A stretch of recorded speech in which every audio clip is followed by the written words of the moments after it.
Hello, everyone. Welcome to Geeky Geezers. I'm your host, Aged Boomer. It's my co-host, Pacelli, and the other Hello. co-host, the Geezette, Netter of Netters Network. Welcome, everybody. Good evening.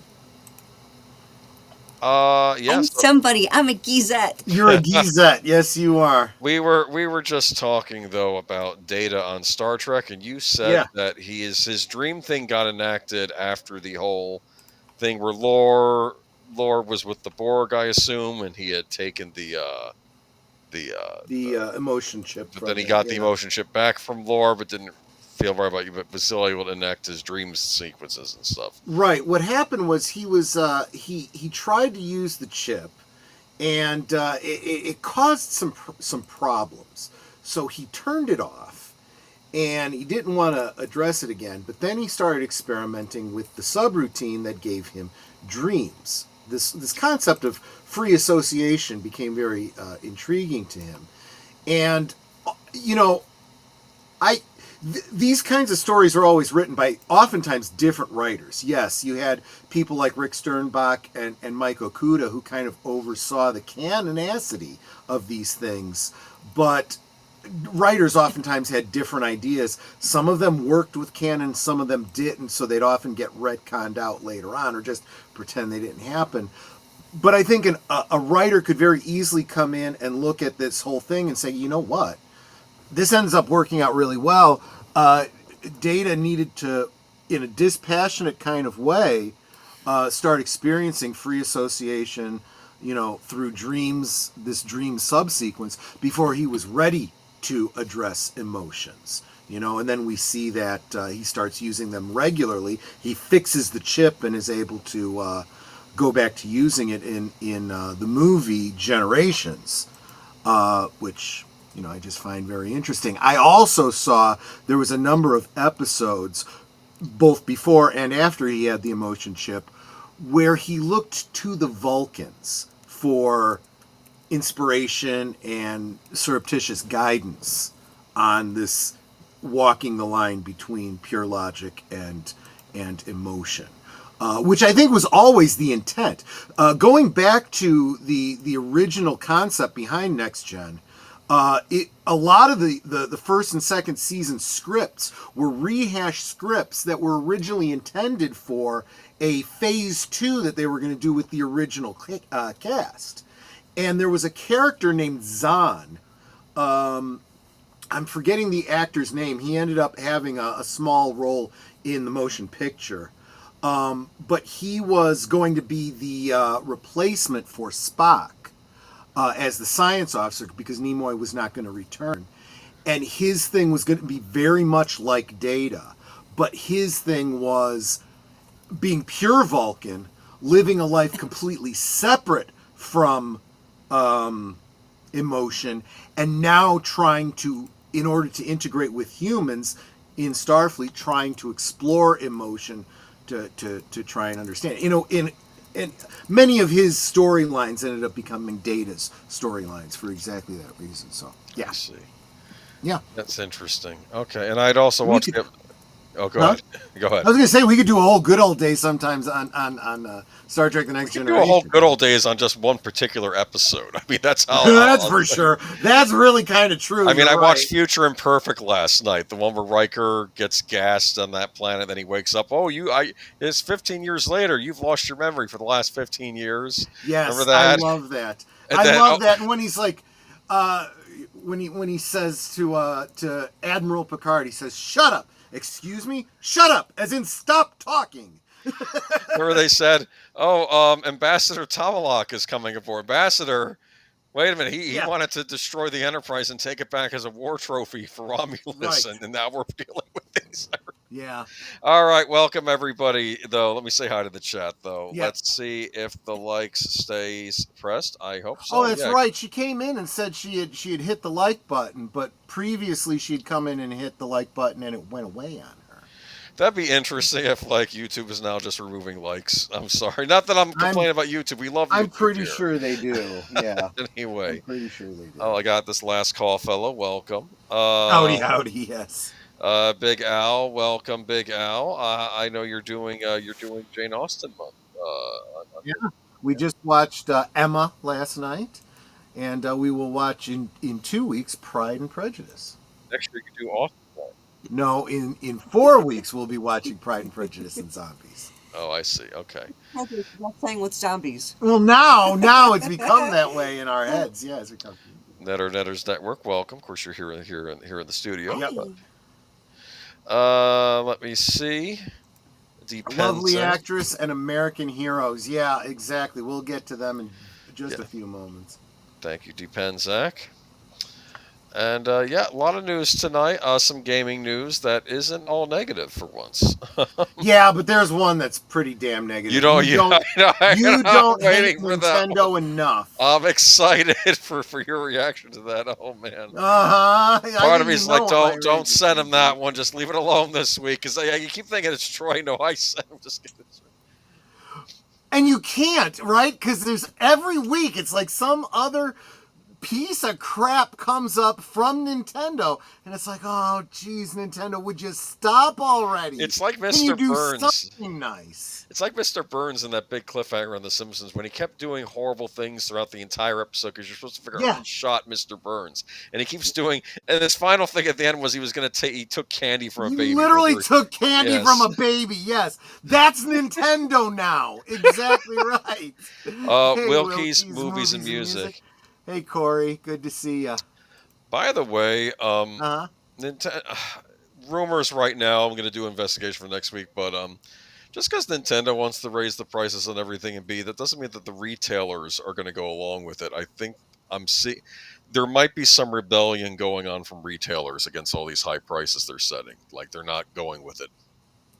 I think Walmart is fighting back, which I thought was interesting. That's good, because we'll get into it next week. Well, and maybe I want more details. I want more facts on it before I do anything. Yeah, Sashi, welcome, and Connie Cleary, always great to see you. Unscripted Raid, Vagrancy Horror, thanks. Can't say, been making bacon for dinner, and I think I just put a hole in the ozone. Best regards. You having a BLT, Vagrancy Horror, or are you having that with your baked beans? I'm trying to think what else you use bacon with. You ever have bacon? If my mom I just literally made another pound of bacon because I wanted to make Netter a bacon cheeseburger tonight. Oh, I see. Okay, cool. But I do like me some bacon. I had chicken tenders tonight, though. I did have a corn dog for lunch, though. I look at wisdom from the M61 Vulcan. Oh, wait. You know... I wish Kurtzman Trek didn't exist, but anyway, nice video, short release, Toy on Phase 2, very cool stuff. Yeah, well, we were talking about Star Trek for the stream. I figured I'd just carry it over. Yeah. If I missed anyone, use RNG. Hold on, I think this is just people chat with there. Welcome to Topia. Welcome, writer Albert Lanier. Phase 2 was back in the 1970s, and Paramount was looking to start a TV network. That is when the new Vulcan science officer was a character. Oh, yeah. I see. So Paramount and CBS were not initially joined. I guess Paramount bought CBS later on. Is that what happened?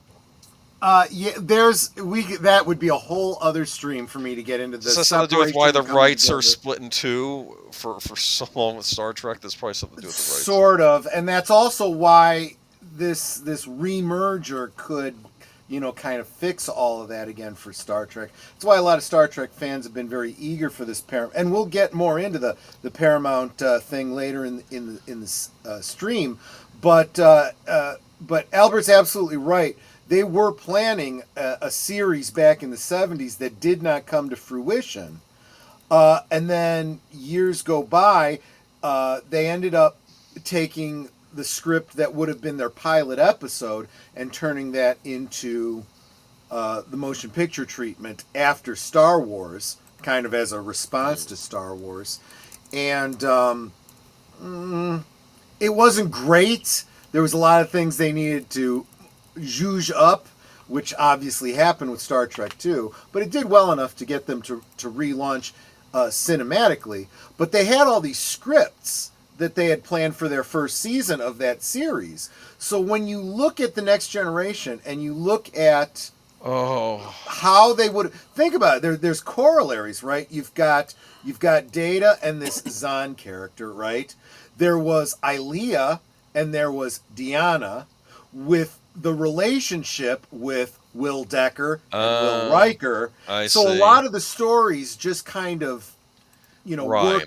worked out just fine.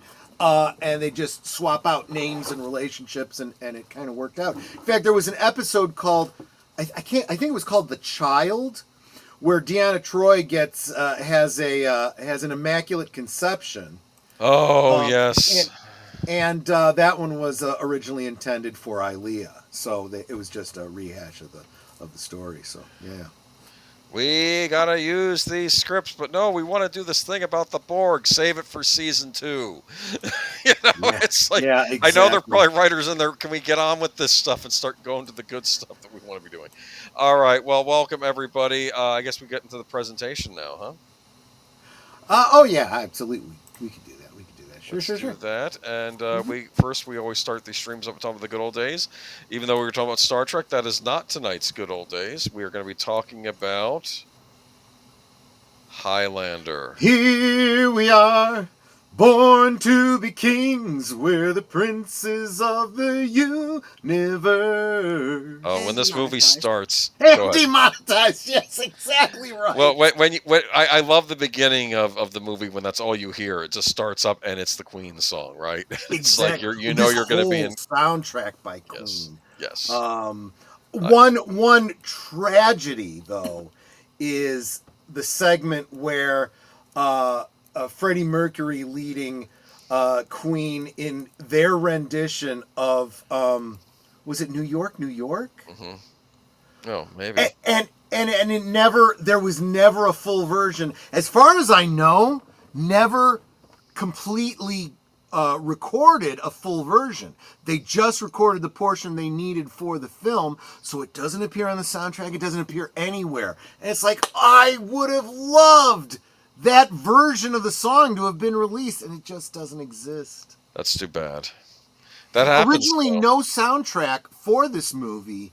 The songs for it all ended up getting released on most of them ended up getting released on a Queen album called, I'm drawing a blank. Somebody in the chat's probably going to get it for me. And it wasn't until years later they ended up doing this, whole soundtrack treatment for it. Oh, Marc Malnekoff, welcome. I'm curious. Yeah. Is there an honor thing in Highlander? I would assume the Kurgan is the least honorable character. No, I would argue there is not. There is, however, the rules of the game. They have to obey the rules. Yes. And it's absolute things like you can't fight on holy ground. So if it's a church or a Tibetan monastery, whatever it is, you cannot get involved in someone else's battle. It's one-on-one, and that's all there is to it. And it's enforced somehow by whatever it is, the quickening or the universe or whatever it is. Yeah. So that's the original poster. I'm curious, did you see this in the theaters when it came out, or is this a home video cable thing for you? I want to say that I first saw it on cable. I believe that's the case. Yeah. I'm pretty sure. Yeah. But that's the original poster. Look at that. It's very mysterious. I see the Kurgan in the background there. Mm-hmm. And moving on, there we go. Christopher Lambert. Christopher Lambert as Connor MacLeod of the Clan MacLeod. Absolutely. I loved his accent, and when you find out more about the actor and you find out his very interesting background, his unique accent because of living, in different places around the world. This happens to people that, have transatlantic accent. That's exactly. Yes. Well, no, not really. Transatlantic is a very specific kind of English dialect, right? Like the Spinal Tap character. But he lived in, and I can't even remember now if he lived in France and he lived in Germany for a while, and he spoke English, and so it's a very odd accent, and that's something they actually. you would think you would want someone with a Scottish brogue, right? Now, what you really, really want for this role is someone that can do the flashback scenes with a Scottish accent, and then do the modern thing with the kind of accent, really, that Christopher Lambert brought to the role, right? Yeah. After centuries of life living in different countries with changing dialects and languages, you would have a very unique accent. And but it takes an actor who can really do accents on the fly like that. I got the impression that he was just playing his own accent, and he didn't have that much of an acting experience when he came to this role, which was fine. He did a great job, and he was great for what he was. But I always point to Christopher Lambert's accent as people get hung up on Sean Connery's role, right, where he's dressed like a Spaniard, but he's living in Scotland, but he claims to be from Egypt. And it's like, well, yeah, there he is, right? And it's like, well, why does the Spaniard, Ramirez, right, have a Scottish accent? He lives in Scotland now. He could have lived in Scotland for the past 100 years, picking up the Scottish accent. He could originally be from Spain. No, wait a minute. He's not originally from Spain. He's originally from Egypt. Yeah, so he would have learned these accents. What was his name before what was his name before he changed it in Spain, which, of course, is a little bit of a Sean Connery deep dive. His line from The Untouchables. What was your name before you changed it? Bob. There we have Clancy Brown as the Kurgan. Yeah, nobody even bats an eye that he doesn't have a Russian steppes accent, right? The Kurgan were real people.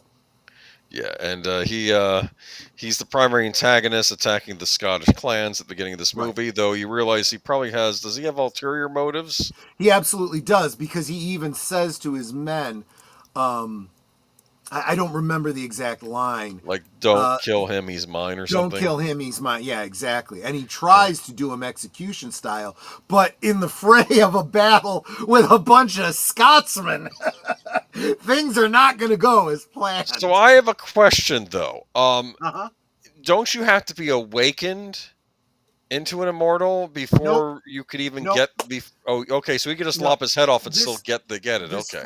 This first film establishes that these special people, these immortals, may not know they themselves are immortal and not even be aware of the rules prior to the discovery, but other immortals that are keyed into what's going on have the ability to sense. Actually, Connor actually does sense the Kurgan, but he doesn't know what it is. He doesn't understand it. He knows something's weird. It's like a spider sense or a force sense. It's like a spider sense or tingling in the force or whatever. I think the force is actually a really, really good analogy for the quickening. Yes. What? Renee said, did you know the Queen was only supposed to do one song from the movie? They saw a rough cut of the movie, liked it so much they were inspired to do the entire soundtrack. Yes, I did, and that kind of fires me up. And it also demonstrated how versatile they are, because they did a lot of the people don't realize this too, and what's it called?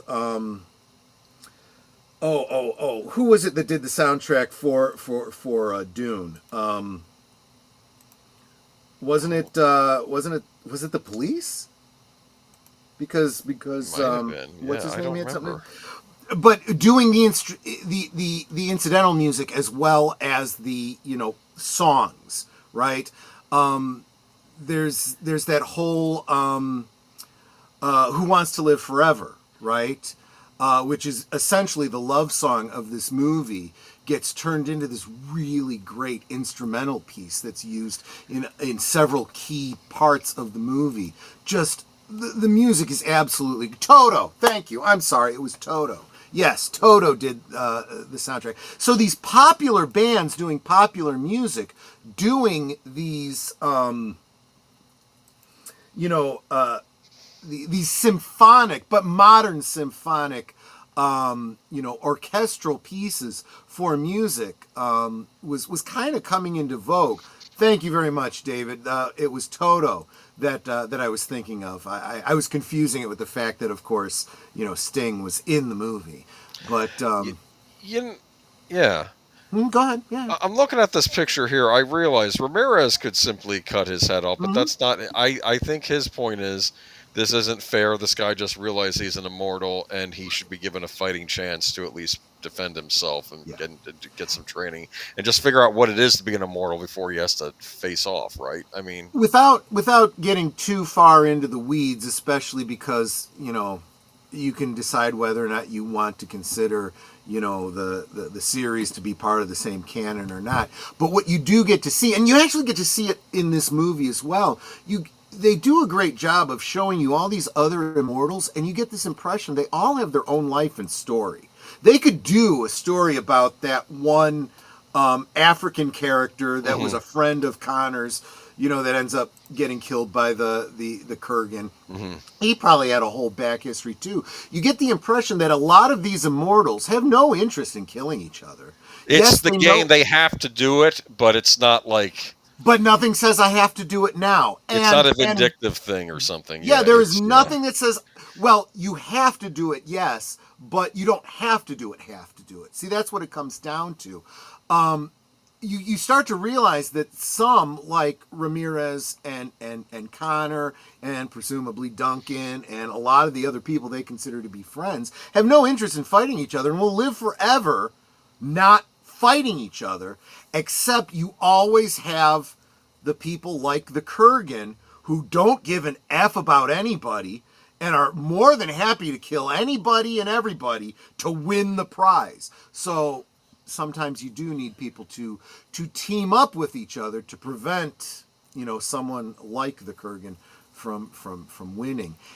And it seems like they don't say it directly, but it really does seem like Ramirez knows we're going to have to team up to take out the Kurgan. And, I need to help him get to the level that he needs to be strong enough. And if it's him or me, I don't care, but someone has to beat the Kurgan, Well, yeah, we'll talk more about that later. Of course, Heather is kind of a tragic love story. This is where Who Wants to Live Forever? Why do you? Oh my gosh, this outlive your loved ones. Yes, this was such a well-told story. This romance is the defining character for Connor, and honestly, exactly why I feel that every movie and every appearance he has in the series, right up to Endgame, this relationship here ties it all together. At the risk of, well, no, I'm not going to get into Endgame and the series and anything, but it's all very beautiful, and what a well-told story. Connor, these are the days of religion, and everything is predicated on it. Right. So if somebody dies and literally comes back to life, you assume supernatural events. Vampire. Yeah, but they assume it could be any. I know that there's. Is it the Duodane, or I forget? Was that another thing from that period? Yeah. There's all kinds of undead that are related to the vampire that are specifically Scottish. They don't mention it actually within this, but you could really dig into that kind of folklore. But yeah, he's ostracized by his own clan as being like, a demon, get out of here. And of course, Heather goes after him, and it's like, look,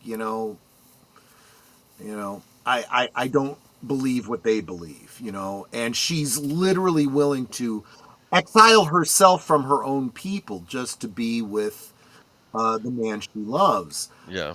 Only come to find out that she ages and he doesn't. And that is not a problem for him, except in the element that he realizes there's going to be a day where he's going to lose her and have to live out the rest of eternity without her, which he dreads, you know? And for her, she's concerned about, you know, not being attractive and all this other stuff. And He doesn't care about that. not even an issue. Oh, the last words he says to her, my Bonnie Heather, I only... She's talking about how her hair has turned gray. He goes, I never saw the gray. I only ever saw the gold. No. It's rather sad. Hold on to that, Maverick. We'll be talking about that later. It is. This is why we're actually talking about this right now. We'll get there. Mainly focusing on the first movie here, just because we're getting to the weeds, especially with the series, and of course, don't get Troy started on Highlander 2, which we could do a whole. Well, there's really no point from a lore point of view. But so, man, Modern great picture that you chose here. This is one of his. This is the first battle that we see. Yeah. Where he defeats. We don't actually get a lot of backstory about the person whose head he takes, but you get to see him receive the quickening. But in this freeze frame, you see, you know, this spotlight that begins the whole process of him receiving the quickening. What is the quickening? Think of it comes from the term that you give to the biological process of life. When an embryo begins to move and have electrical reactions and reactions to light and whatnot, it's called the quickening. It's what we consider to be the beginning of life. Well, that life force exists in all of these immortals, and you receive all of that life force from whoever you defeat by it breaks the windows of anything in the area. Yeah, and electrical discharge and stuff like that. But a lot of messed up cars in the slot after that. Yes. Look at this sword. It's a very stylized sort of... I'm not sure if it's... I don't think it's actually a katana, but it is some kind of Japanese sword. And it was given to him by Ramirez, who had studied under a Japanese metallurgist. Yeah. The name of which comes from actual history, although the timeline is about a century off or so. Well, but this idea that Ramirez learned the skills of sword making from this Japanese master and then passed them on to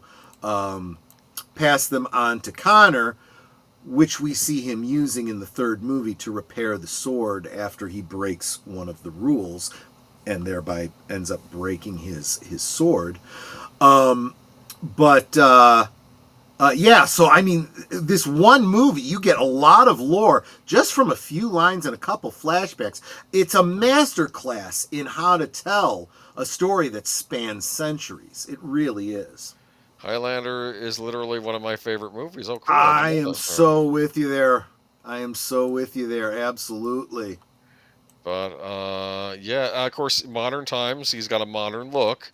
That's another thing. He's got that look, right? He's got those eyes that he has. And they knew this when they were filming it. There are some great scenes that just kind of in that same style as Bela Lugosi in Dracula, where they put the lights right on his eyes and the rest of his face is a little bit shadowed. This particular scene isn't one of those, but they did that a couple of very key times, especially just before they go to a flashback, actually. So excellently done. Highlander flopped at the box office. Interesting. So I guess this was one of these things that survived because of home video. A lot of the movies that we love so much were lightning in a bottle, pun kind of intended here, because if it didn't do, because a lot of them were very cutting edge. This was a story that kind of had never been done before. You can compare it to other stuff, but it was still very unique.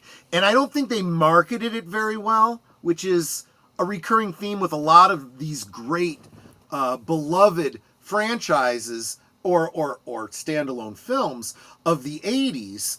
But it was also happening at the time where we were starting to get cable and we were starting to get home video for the first time. Yeah. And so you'd have cable playing these movies, sometimes, like we've talked about in the past, on kind of endless loops because they had a very limited number of licenses they had access to. So if you missed the Highlander, from 3 to 5, well, as soon as it ended, there'd be a commercial, and then they'd start right into it again.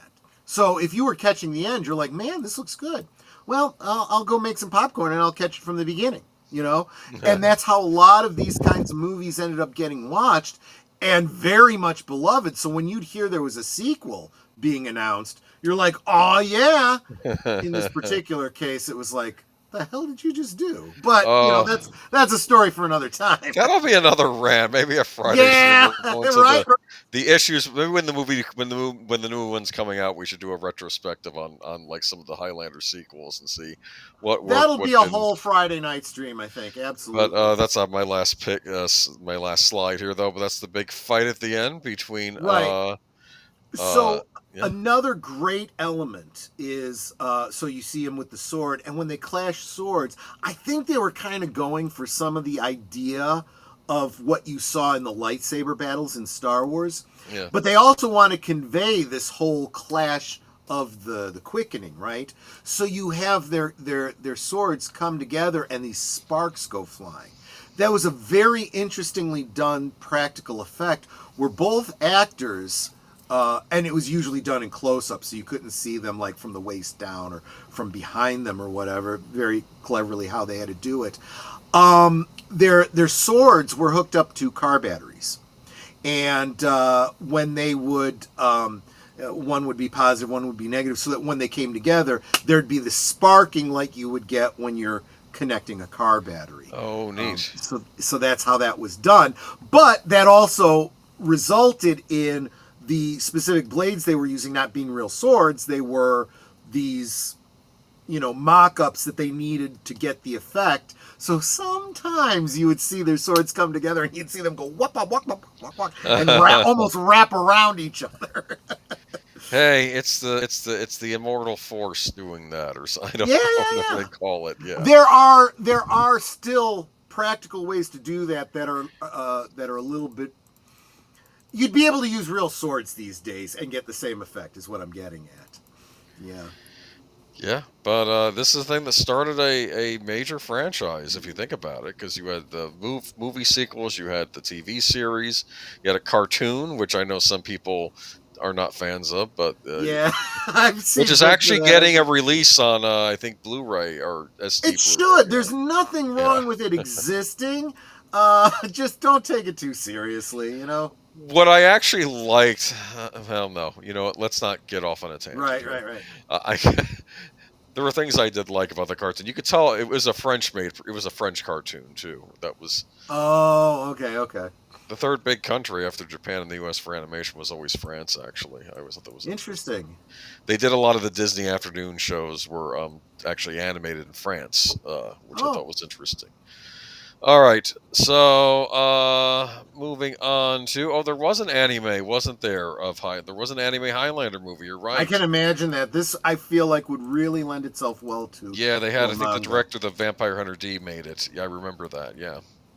All right, but that's it for Highlander. But we'll be touching on it later this evening because there's some news about the. I guess I want to say remake.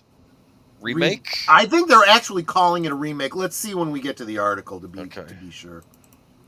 So, and of course, I forgot to show the final. That wasn't the final side. That's what the quickening looks like. See the lightning shooting out. Well, if I'm not mistaken, this is in fact the final battle after he takes the Kurgan's head, and so you'd seen it a couple of times throughout the episode. Or excuse me, the film, but they had to go bigger for this one. So they really upped the animation with the lightning, because before it was just flash explosions around him and the glass being blown out. But here, this is practical animation, lightning, being drawn over him. In fact, it kind of takes on the visage of faces. You have these swirling, like the spirits of those that have gone before him, swirling around him. They lift him up on wires like he's defying gravity. Very, very intense. But you know what's kind of interesting though? I suppose in the remake, the final fight should happen in the Chihuly Museum in St. Petersburg, Florida. The guy's an artist that works with glassware. I'm just thinking, what's the worst thing? Oh my god! Would destroy all this horrible. priceless artwork. I'm sorry. That Anyway, would be horrible. moving on to well, that's it for tonight. Which became Highlander? The guy's screenplay that he sold. You're saying, okay, yeah. Welcome to Geeky Geezers. First news of the night. Unfortunately, this is rough. Yeah, we are not immortal, and we have some in memoriams to say tonight. At least not on this earth. Lonnie Anderson, 79. Lonnie Anderson, the twice Emmy-nominated star of WKRP in Cincinnati, died Sunday in Los Angeles, surrounded by her family days before her 80th birthday. Her cause of death was an acute, prolonged illness. Her longtime publicist, Cheryl, what am I doing? Cheryl J. Kagan told Deadline. We are heartbroken to announce the passing of our dear wife, mother, and grandmother, Anderson's family said in a statement. Anderson is best known for her role as the clever receptionist Jennifer Marlowe in CBS sitcom about the eccentric staff of a struggling top 40 rock radio station in Ohio, created by Hugh Wilson. The multi-run comedy ran from 1978 to 1982. Yeah, WKRP in Cincinnati. They didn't say the title was. Okay. And had 90 episodes. She appeared in all but one of the series' 90 episodes. Her vivacious character cemented her as a bona fide TV sex symbol and subverted stereotypical dumb blonde tropes. As Jennifer remained savvy among a team of often incompetent workers refusing to do the typical receptionist chores like fetch coffee or take dictation. For her work, Anderson garnered 2 Emmy Award nominations in 1980 and 1981 for supporting actress in the comedy, a variety, or music series, as well as 3 Golden Globes.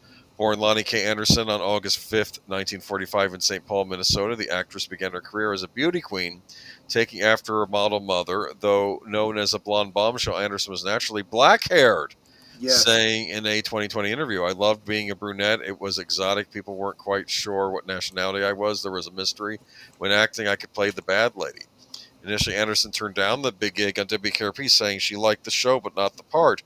"I went and said on my little soapbox, I don't want to play this part because she's just here to deliver messages and is window dressing." Then Hugh said, "Well, how would you do it?" Anderson recalled, "Let's make her look like Lana Turner and be the smartest person in the room." So that's interesting. Okay, so that's kind of the start of that character. And that was her character, because this was my issue. Her hair is just you look at that picture on the right, way too blonde, I always thought. And I know what they were going for. And so they were literally going for, but she had some of the wittiest lines on the show. There was no doubt she was sharp as a tack, which actually kind of carried over into a lot of her other roles. If anything, she got typecast as the smart blonde, you know? Lonnie will always be Jennifer Marlowe to me. Okay, yeah. Good to know. I do. This is one of those examples where you look at her now, look at her then, and you're like, I think in a lot of ways she got better looking. She has much better hair in the picture on the left, in my opinion. Of course, then I kind of look around my my monitor, and I'm like, yep. I have a type. No, it's sad she's gone, but she did leave a lot of thing. Yep. But she also did the swimsuit posters and the whatnots back in the late 70s. She was actually in a lot of other things. She was in other TV credits included SWAT, The Incredible Hulk, The Love Boat, Policewoman, Barnaby Jones, Bob Newhart Show, and Three's Company. In later years, the new WKRP in Cincinnati, Emptiness, Sabrina the Teenage Witch, and Clueless. About that. Yeah. She was in a lot of stuff. I'm kind of thinking of who she was on Three's Company. I think she was like maybe a love interest for Jack one episode or something. Maybe that's what I don't really remember. Because oftentimes those were like just one spots, guest appearances and whatnot. But yeah, she was in a lot of things. Sometimes that might happen. Like she might have a guest stint on Three's Company. They liked her, said, "You want to be on the show, the WKRP in Cincinnati?" I wouldn't be But, surprised if we didn't find out that she was also in a number of those variety shows that we've talked about over the years. of course.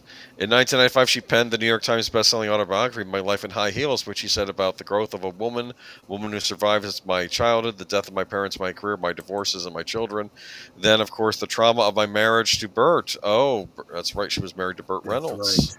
That's right. Yeah. So, yeah. So, rest in peace, Lonnie Anderson. Sorry you've left us. But, yeah.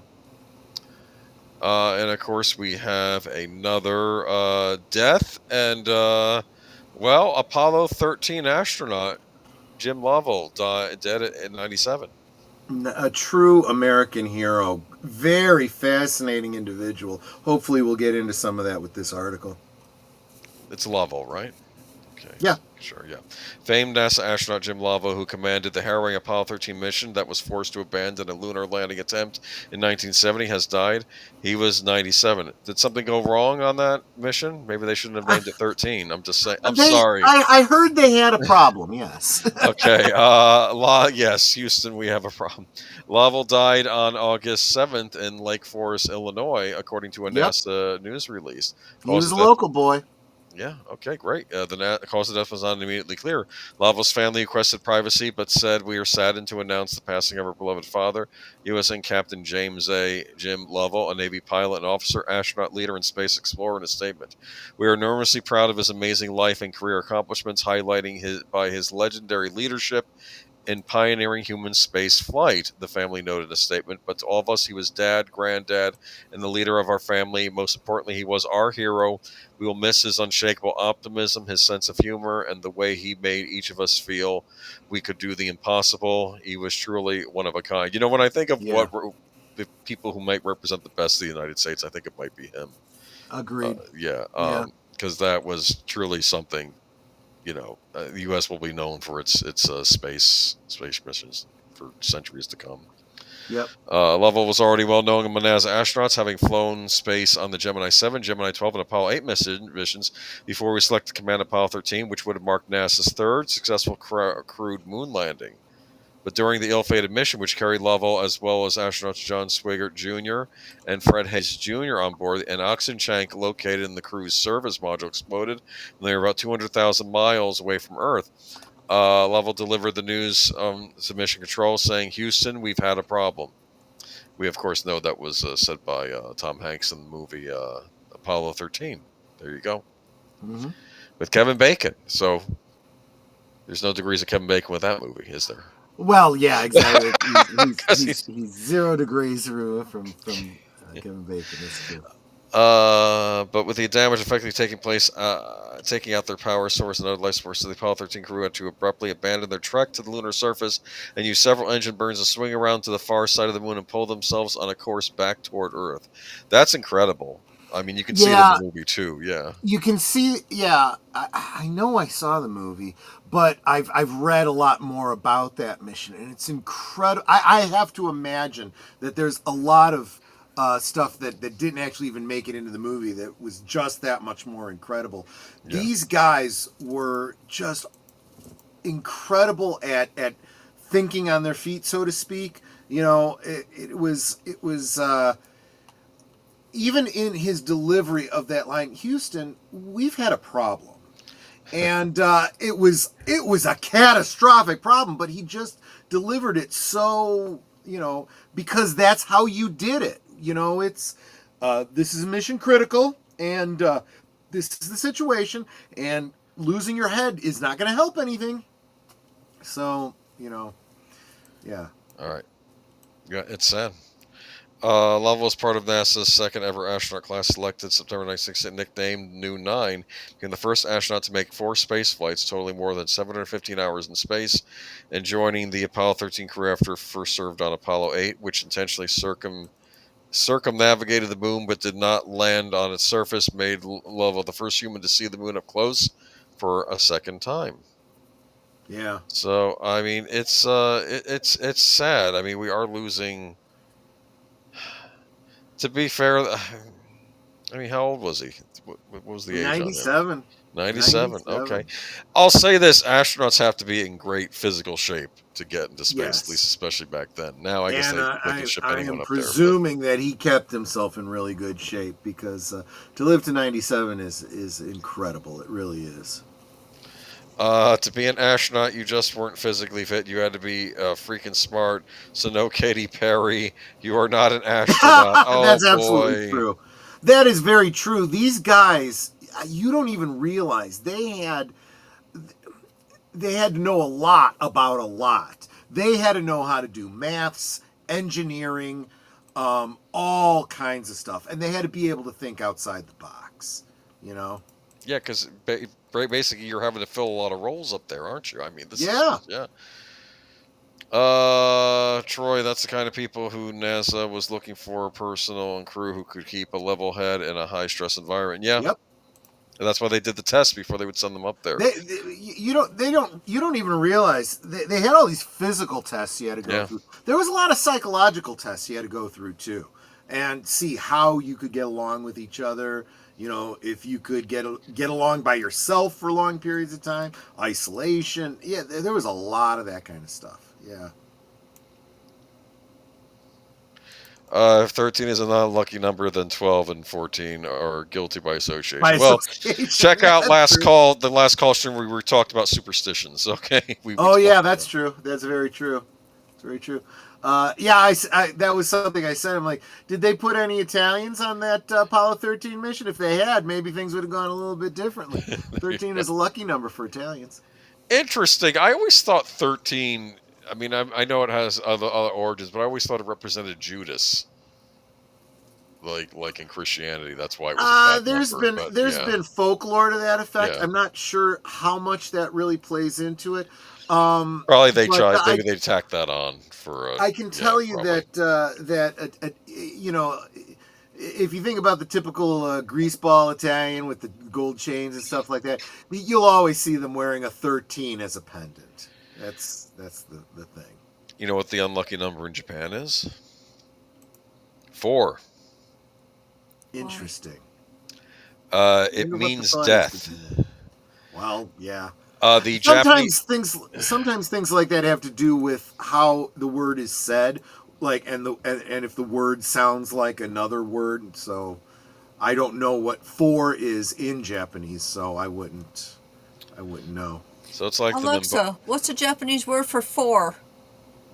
4 in Japanese is yon. Okay, maybe yon. Wait a minute. She may have thought I meant FOR, not FOUR. So, Alexa, what is the Japanese word for the number 4? The number 4 in Japanese is number 4. Well, there you go. You're right. It was different. Although she probably just literally translated the number 4.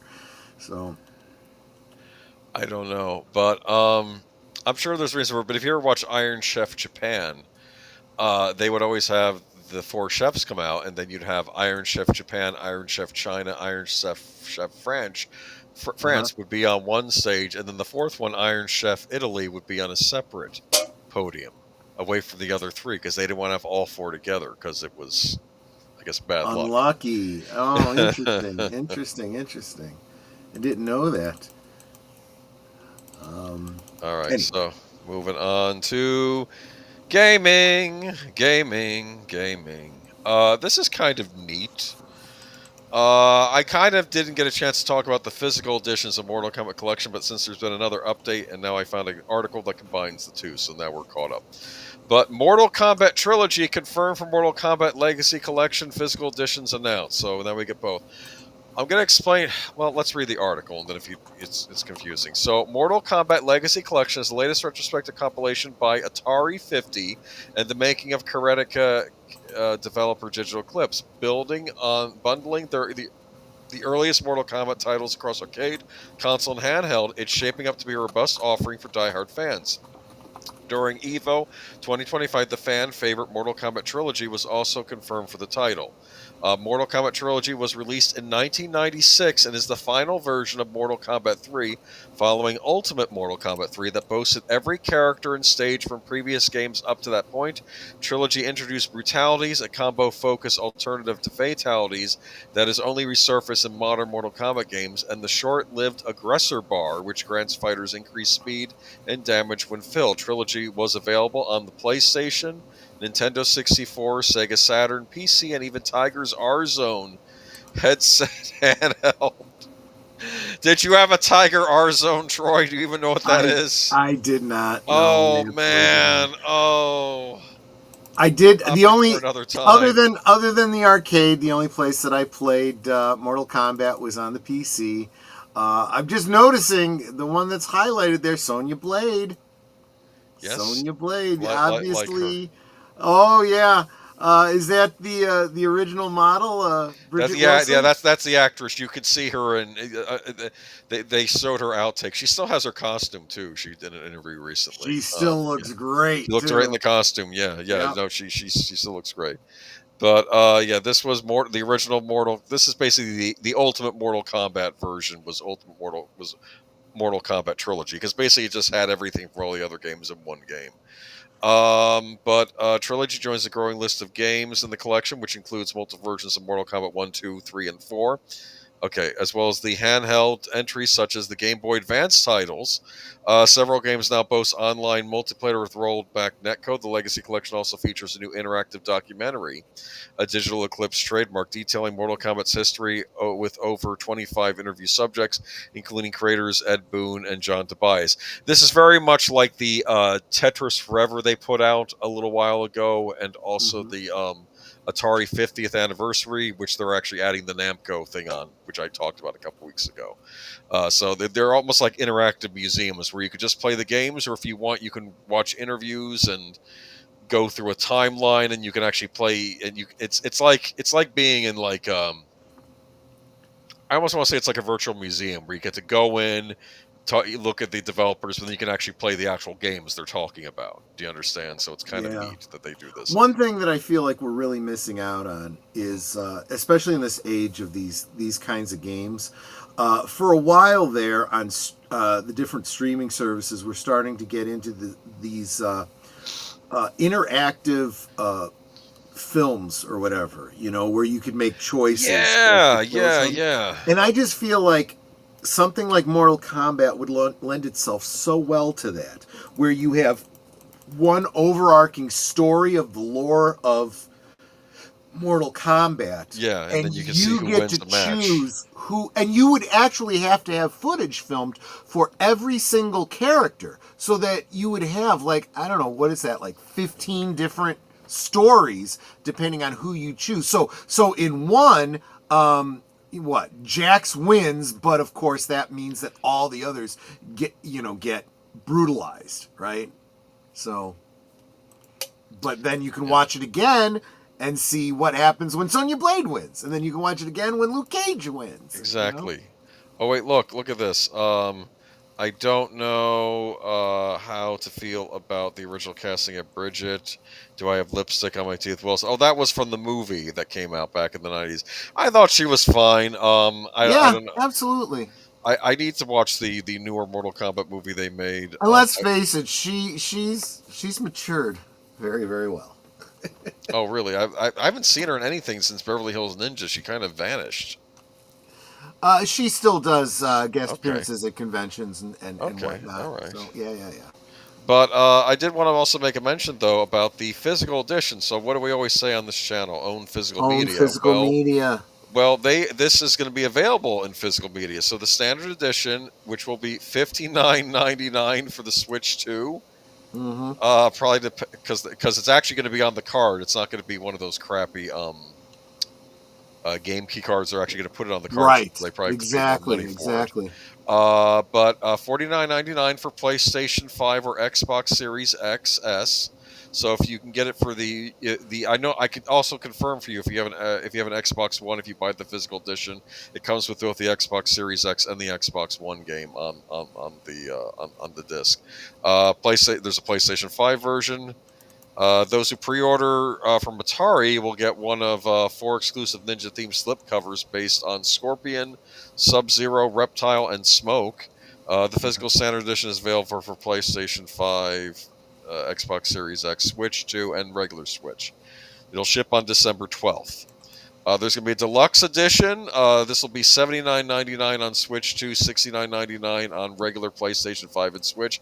Packs in a steelbook case, magnet, poster, lenticular card, arcade flyers, mini marquees. Those are the signs that go above the arcade. Oh my gosh. And an arcade cabinet cards. This version will be available for PlayStation 5, Switch 2, and Switch. Will ship December 12th.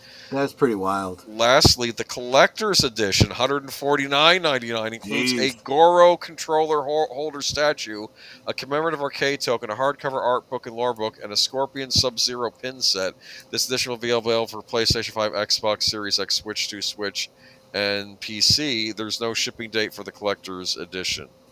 So, looks cool. Looks whatever version you're getting will be a good deal. And if you're a fan of classic Mortal Kombat games and you own a modern console, or if you own a PC, by the way, you can still get these classic editions on PC, but I think it gives you a Steam code or something instead because they don't have physical editions for PC. But neat. So yeah, no PS4 version. I didn't see one, Jesse. Sorry about that. You can get it digitally on the PS4, so you're going to get a downloadable version. You can do that. Or wait for it to go on sale if you don't. But yeah, sorry. I didn't see one in there. Maybe they'll announce one at a later date, but right now I didn't see anything. Oh, wow. I didn't know about this. I meant to talk about this a few months ago. The Terminator No Fate game they're developing. Pre-orders apparently have already sold out of it. They're making a Terminator 2 game, but it's basically a Terminator 2 game that if they had made one well when the original movie came out, what it would have been like. And it's like 2D wow, that's interesting. So I might That's talk really about that. Okay. I'll look for an article on that maybe for next time. But yeah, Okay. that game does look good. They even have Linda Hamilton's likeness in it and stuff, and the Sure. guy who played the T-1000 in it too. Other classic game news this week, though. QuakeCon's going on, and with QuakeCon, we get an announcement of a new Boomer Shooter remaster. You're fired up, right? Well, I'm excited. 1 year after the surprise launching of Doom plus Doom 2, id Software and Night Dive have done it again, this time with the classic fantasy shooters Heretic and Hexen, which have been bundled together and updated with performance improvements and enhanced soundtrack by Andrew Hulschult.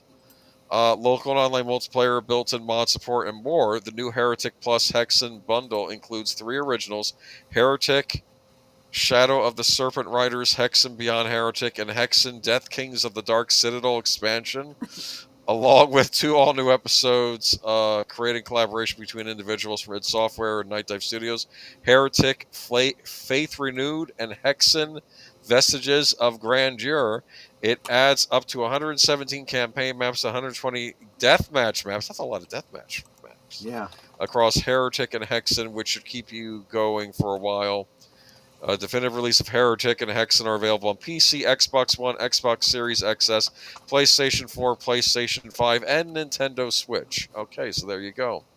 Enhancements include support for 4K resolutions, widescreen displays, frame rates of up to 120 frames per second, controller support, bug fixes, and game balance toggle. So this is going to be like a lot of the other great remasters Night Dive has done. Were you a Hexen guy back in the day? I don't remember.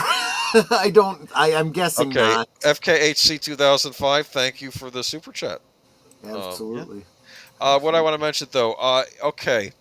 These came out around the same time as Doom because everybody wanted to have the next Doom game, but these were fantasy themed. Right. So, like, you would play as a warrior, a cleric, or a wizard, and you have like a wand or like a mace or something, and you'd be fighting. It's more like a sword and sorcery based world as opposed to like Doom's space. Trying to find ammo wherever you go, right? Yeah, except this you find crystals that power up your wand, and you could shoot from your wand instead. Do you understand? So it's the same dynamic. Yeah. It's the same thing. It's Star Wars Dark Forces. It's all this stuff. Everybody was making their own Doom clones, and I'm like, sure, why not? I love Doom, and I like the other Doom games. And maybe I'm being too harsh on Heretic, and maybe later Hexen. I'm sure they did their own thing too.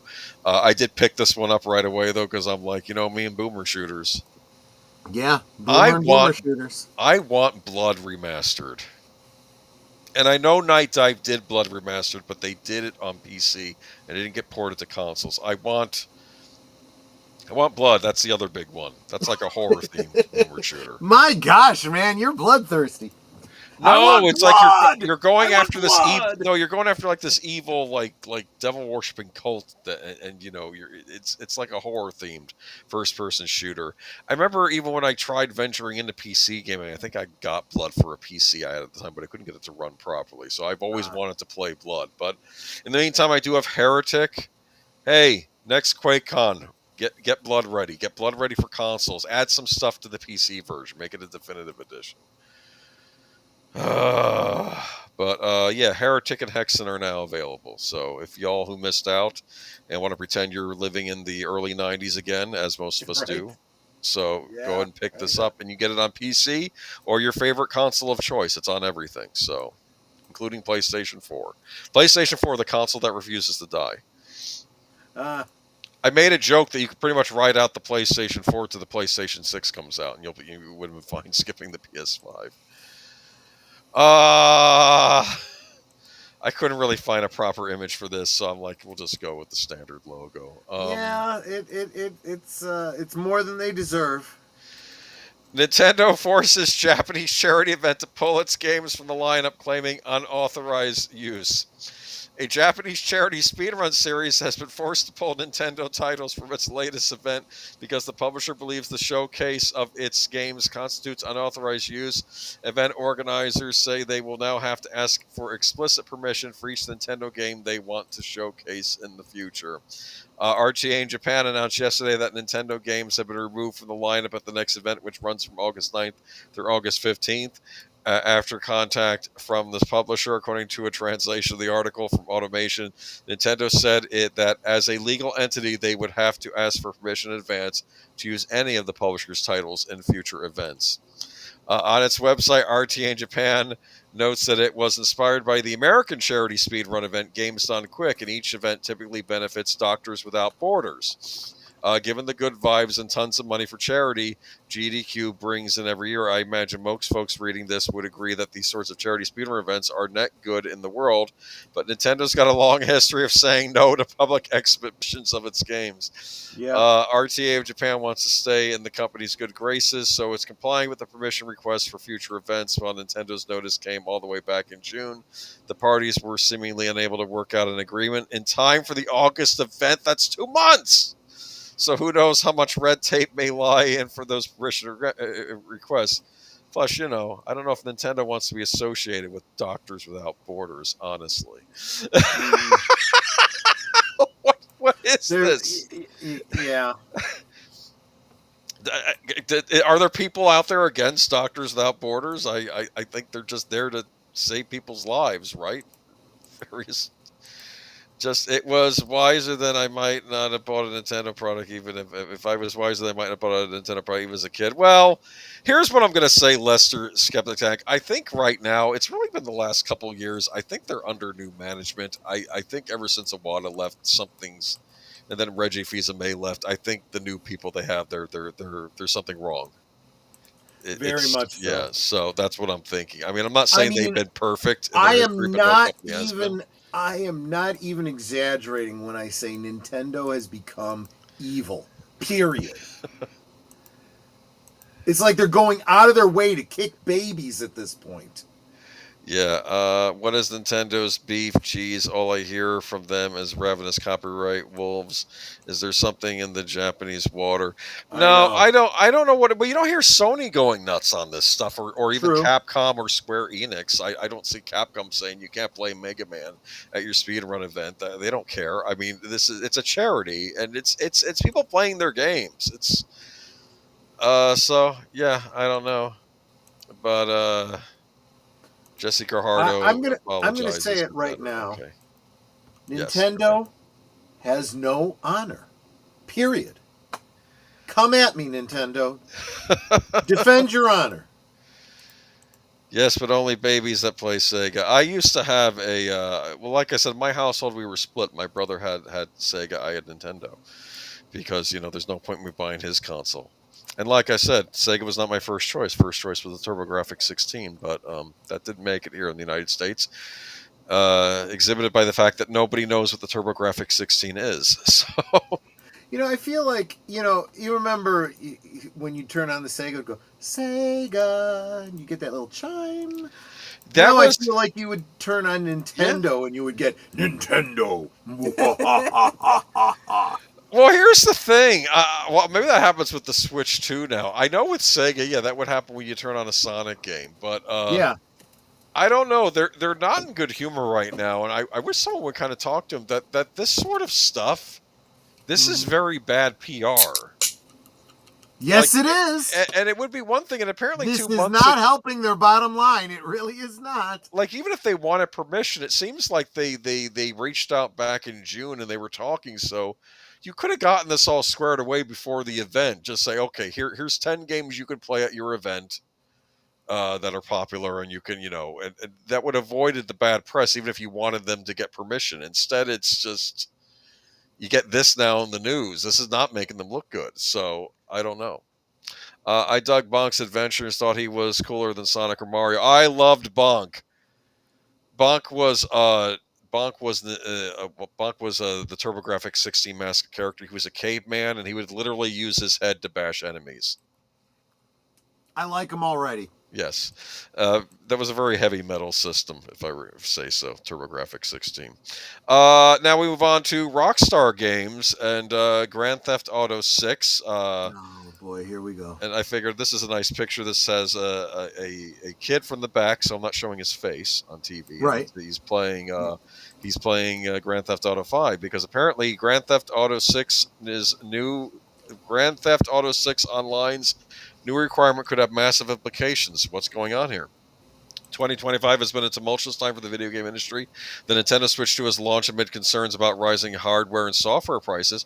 Xbox is shifting toward a multi-platform strategy. Sony has had to delay Marathon indefinitely so soon after unlaunching Concord, and online storefronts like Steam are being pressured by payment processors into minimizing their one-sizable, not safe for work offerings. In the midst of all this, Grand Theft Auto 6 has been slowly releasing news on its way toward a 2026 launch date. While it's just one game in the middle of the storm, a lot is still running in Grand Theft Auto 6 because it's probably the most anticipated game there is right now, actually.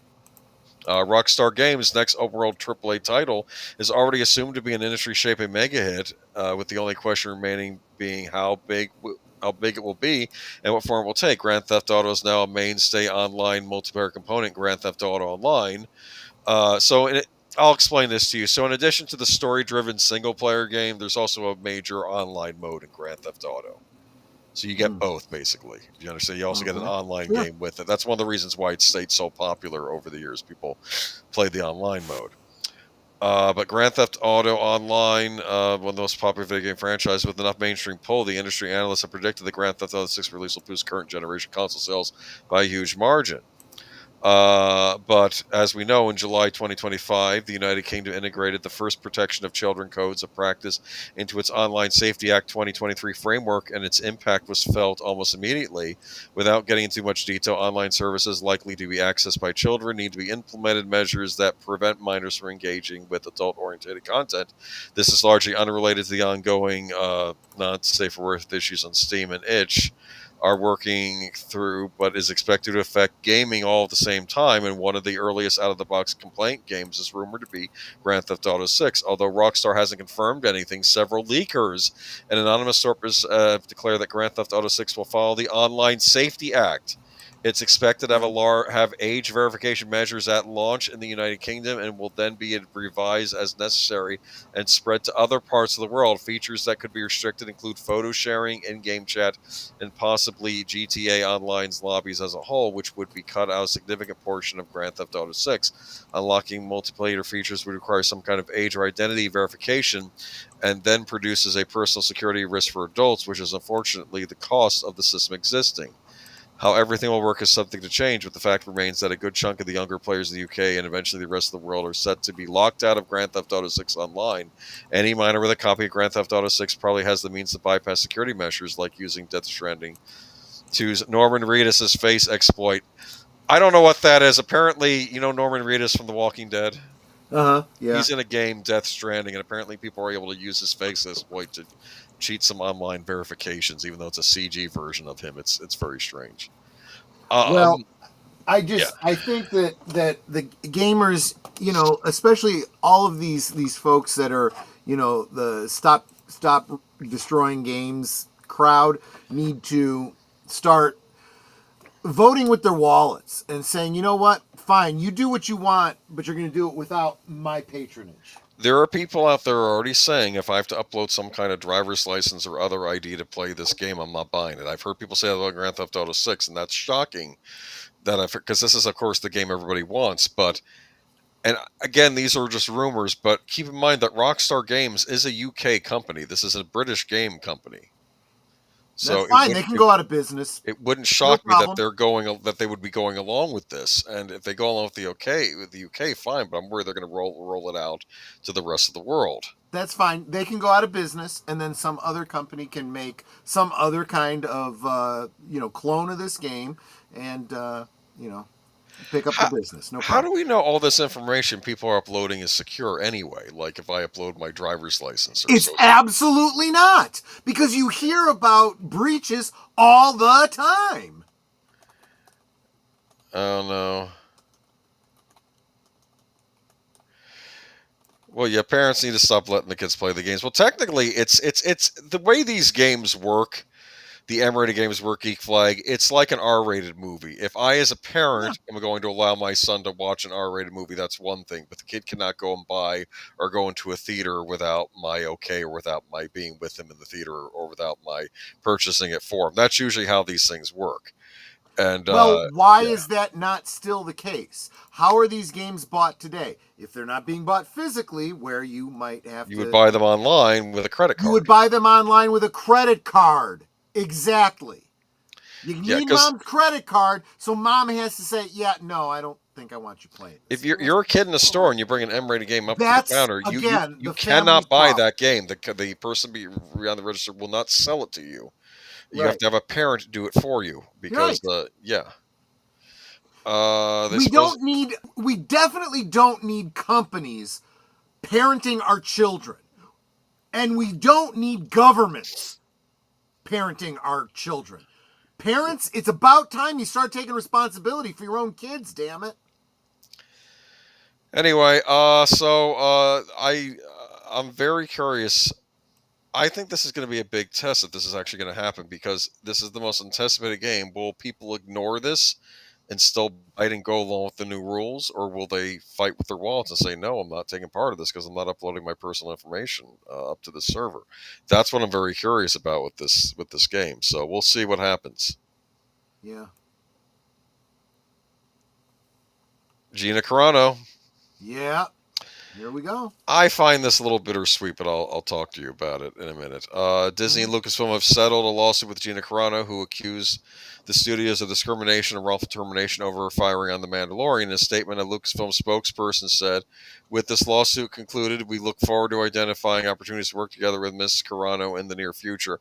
Who is the Lucasfilm spokesperson? These people are always nameless. It drives me crazy. It doesn't matter, because they're speaking with the authority of Lucasfilm. This is the official line. It doesn't matter who it comes from, as long as we know it's representative of the party line that Lucas is trying to espouse. We have reached an agreement with Gina Carano to resolve the issues in her pending lawsuit against the companies, and added Ms. Carano was always well respected by her directors, co-stars, and staff, and she worked hard to perfect her craft while treating her colleagues with kindness and respect. That sounds way different than the words you used when you fired her. I know, and something tells me that this is part of that settlement. You know, I mean, wasn't part of the settlement like she wanted an apology? I think that's the closest you get to an apology. It's ridiculous. And let's be honest with you, they didn't want the dirt coming out. That's part of why this is settled out of court. I'm certain of it. I wanted to know who fired her. Anyway, I guess we'll never quite know. Well, Kathleen I guess Kennedy it doesn't denied it was matter. her. Did you know that? Kathleen Kennedy had Yeah. denied it was her. Well, and that doesn't earn her any points, because are you not responsible for the entire Yes. Lucasfilm? So someone under you did. Sorry, you're still responsible, whether you believe you are or not. Maybe you shouldn't be in charge if you don't understand what that means. But be that as it may, it kind of doesn't matter, because this statement from Disney is in every way a backpedal. And they're basically saying, yeah, no, we're looking for opportunities to work with her again in the future. So If you say something like that, you're basically saying anything that someone said in the past, we recant all of that. my theory is that they were probably not going to renew her contract, and it was going to be more like a quiet dismissal. But she would just walk away and no harm done, because I don't think she knew anything about that anyway. Then I Yeah, think what it- someone over at Lucasfilm who had a beef with either her or Yep. Jon Favreau or somebody else decided, let's make this public announcement. Now, I think that might have been done behind Kathleen Kennedy's So back. a I lot of might admit people and a that, lot yes. of outlets have already gone into this whole debate about, well, she was fired. No, she wasn't fired. Well, that says she was fired. No, she wasn't fired. Okay. Let's get down to brass tacks and look at it from the legal perspective, right? If she says, well, look at this article. They said they fired me. They're going to say, regardless of what someone said in an article, whether they were authorized to say it by Disney or not, there's a separate issue. You were up for a role for a project that never actually happened. There is no legal precedent for you to say you were fired because they didn't go ahead with a project. That happens all the time in Hollywood. Like we don't have another Boba Fett season yet, or another Exactly. Acolyte That doesn't season, mean so, yeah. that doesn't mean that I'm sorry, I forget the actor's name, has been fired. It just means they didn't decide to continue and do another one.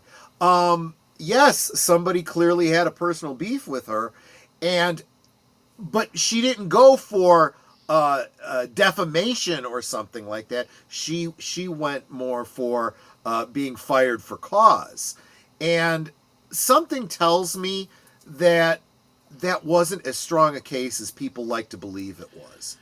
And I think that when you get down to brass tacks, on her side, she might not have had that strong a case, but on the other side, Disney, in order to fight that case, would have still had to go to discovery. So she still had that on them.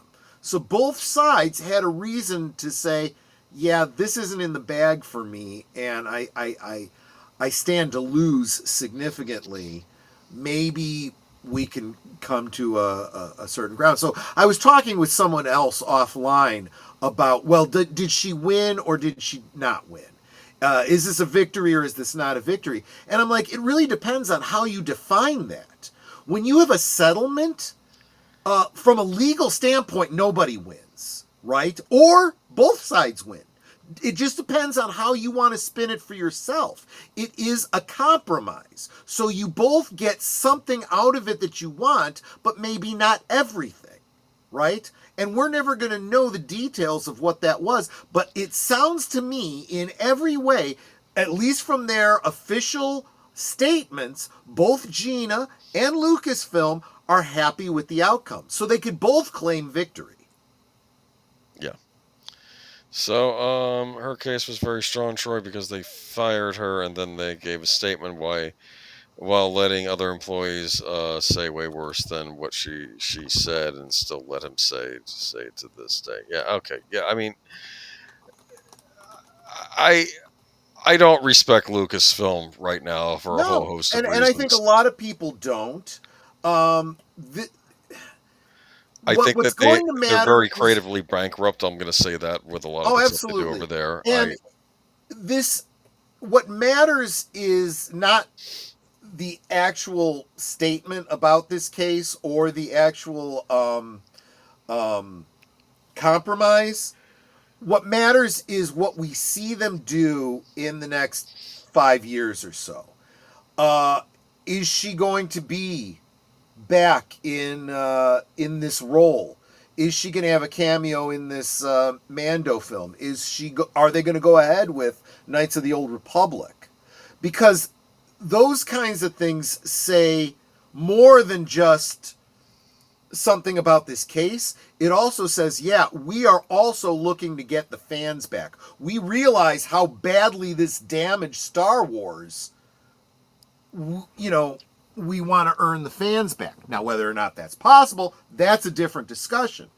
I'm just talking about what they may be broadcasting. On the other hand, they may just be saying, okay, yeah, let's just move on. Either way, as fans, we need to pay attention to that. We need to see where this goes. And again, don't listen to rumors. Don't speculate. All of that is fugazi. Pay attention to what Disney actually does and judge them based on that. And we don't know yet. So wait and see.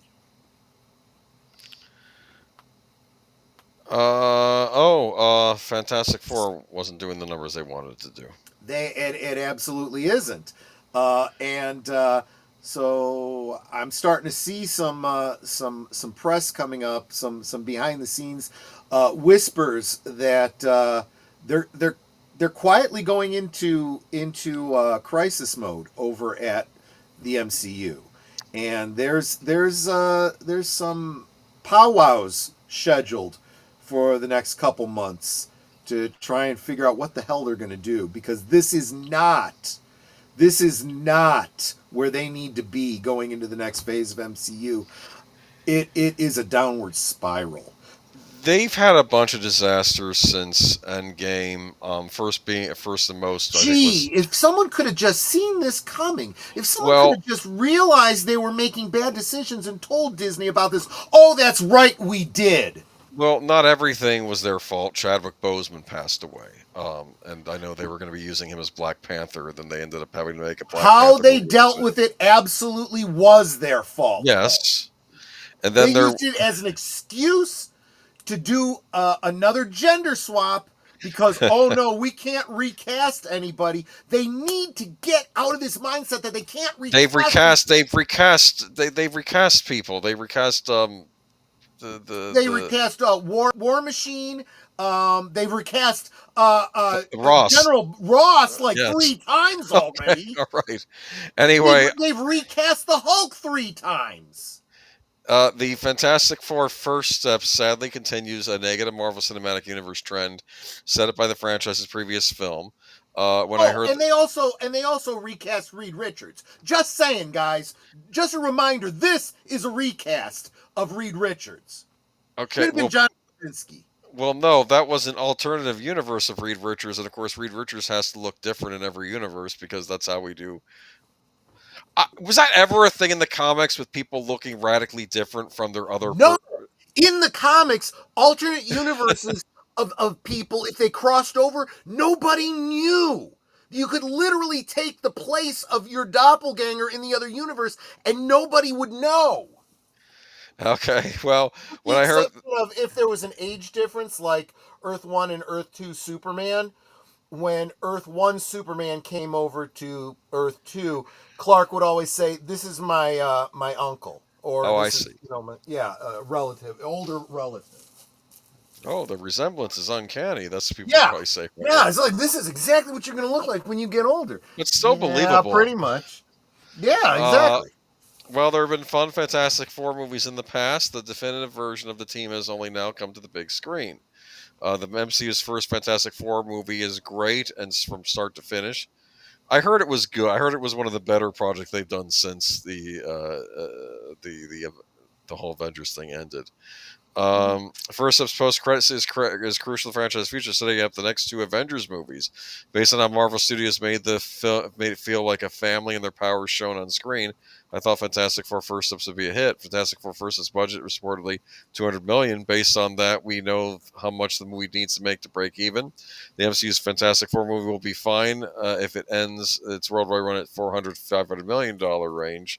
However, Marvel was looking for a profit with Fantastic Four, which means it might not amount to much. So it's probably going to break even. That's what I'm hearing from this.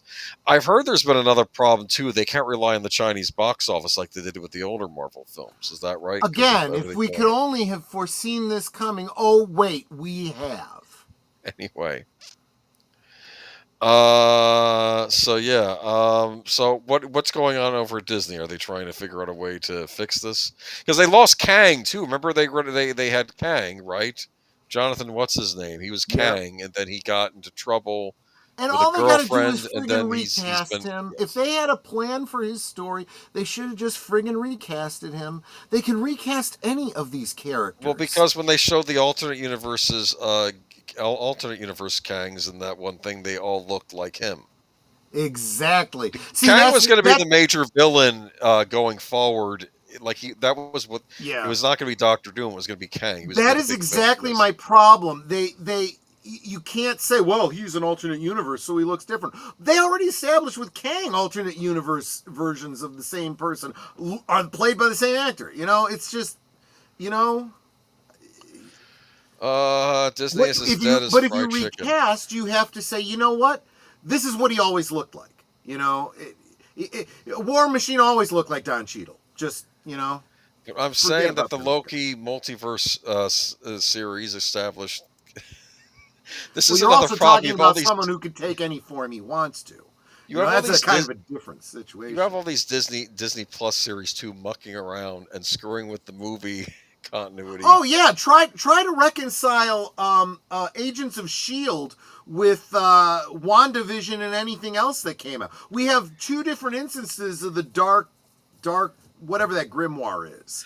Agents of S.H.I.E.L.D., oddly enough, was smarter about what it did, because I think in the final season of Agents of S.H.I.E.L.D., while they're doing all their stuff, they actually have to go into an alternative Earth toward the end of the series. Mm-hmm. And that's how they end up there, which might explain, was now Agents of S.H.I.E.L.D. taking place in an alternative MCU where many of the same events happen, but it's slightly different. It gives me a headache to think about it. And I'll be honest with you, poor Agents of S.H.I.E.L.D. did its best to walk around the MCU movies while being ignored by the MCU movies. And then you have these Disney Plus series screwing around with things, and then the MCU movies have to acknowledge the stuff that happened on them. And therein lies the problem. The whole point of all of this is to bolster the lattice work that supports your overarching lore. And if you're going to make everything, well, that's an alternate universe and that's an alternate. That's how they end up in the situation they're in. Where, okay, now I don't need to see the last movie and I don't need to see your crap on your streaming show because all of it's completely separate. So it doesn't matter. They've more than shot themselves in the foot. They've cut their legs off. Ironheart will save us all. I forgot. Yeah, right. That's the problem. I keep forgetting half these series even came out. Like there was Echo, that was another one. It's like they greenlit tons of these Marvel series for Disney Plus because they were trying to. I'm just getting my agita up. Maybe we should move on. This movie lost money, regardless of what they want you to believe, and we'll move on. Sherry Redstone's farewell message to Paramount employees. You like that picture of her waving goodbye? I mean, yeah. On the eve of Sherry Redstone closing $8 billion deal that will end her family's decades-long stewardship of Paramount Global and the predecessor company, she sent out a memo to staffers expressing gratitude for their work and shared optimism of the new company's prospects as it gets taken over by David Edelson's Skydance Media. Subject line of her memo read, "Thank you for your talent, hard work, and dedication. I'll be cheering for you always. My family and I have always loved this company. While it's not easy to step away, I'm very proud of the company that we have created, the culture upon which it is built, and the collaboration that is at the core of who we are and what we do," Redstone wrote in the note.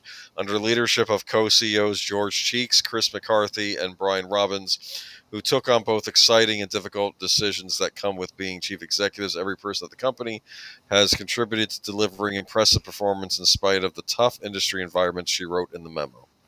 Redstone's National Amusements Inc. is set to receive $1.75 billion in cash upon closing at the Skydance deal. She owns 20% of NAI, and the remainder is held by a family trust, of which Summers Redstone's grandchildren are the beneficiaries. Redstone will exit the merged company's board. I don't even know. I can't even fathom what you do with that kind of money. I know, right? I'm worried it would mess with my head. I don't know. I can't even begin to. But I I'll tell mean, you you have this. no wants at this point. I mean, I guess, True. right? Yeah. That could be Yeah. dangerous, but I don't know. We'll see. Not if you just Not keep if it you're in- responsible. I'm not saying. Yeah. I'm not saying rich people are evil. That's not what I'm saying. No, as But I long think the as you keep it temptation in is your greater when head. you are rich. Yes. If your head is, well, I'm wealthy, therefore it's one less thing for me to have to worry about, right? Yeah.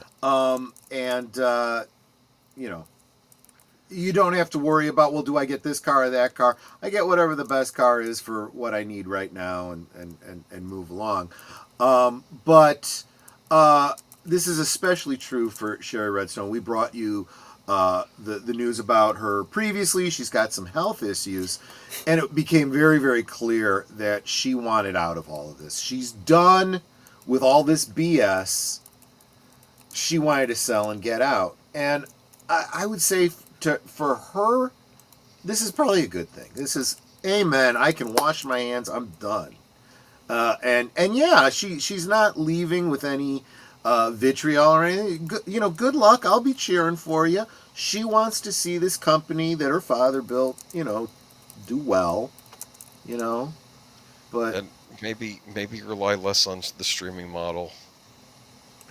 Because the Paramount Plus streaming model never made any sense to me. That was where their hottest show, Yellowstone, they couldn't even show on Paramount Plus. Almost all of these streaming services. We've talked about this for what, 4 years now. They jumped in head first without thinking first. There was no sensible business model.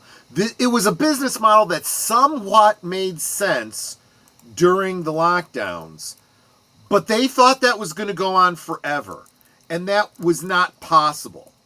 So they should have been planning for the future, and they failed.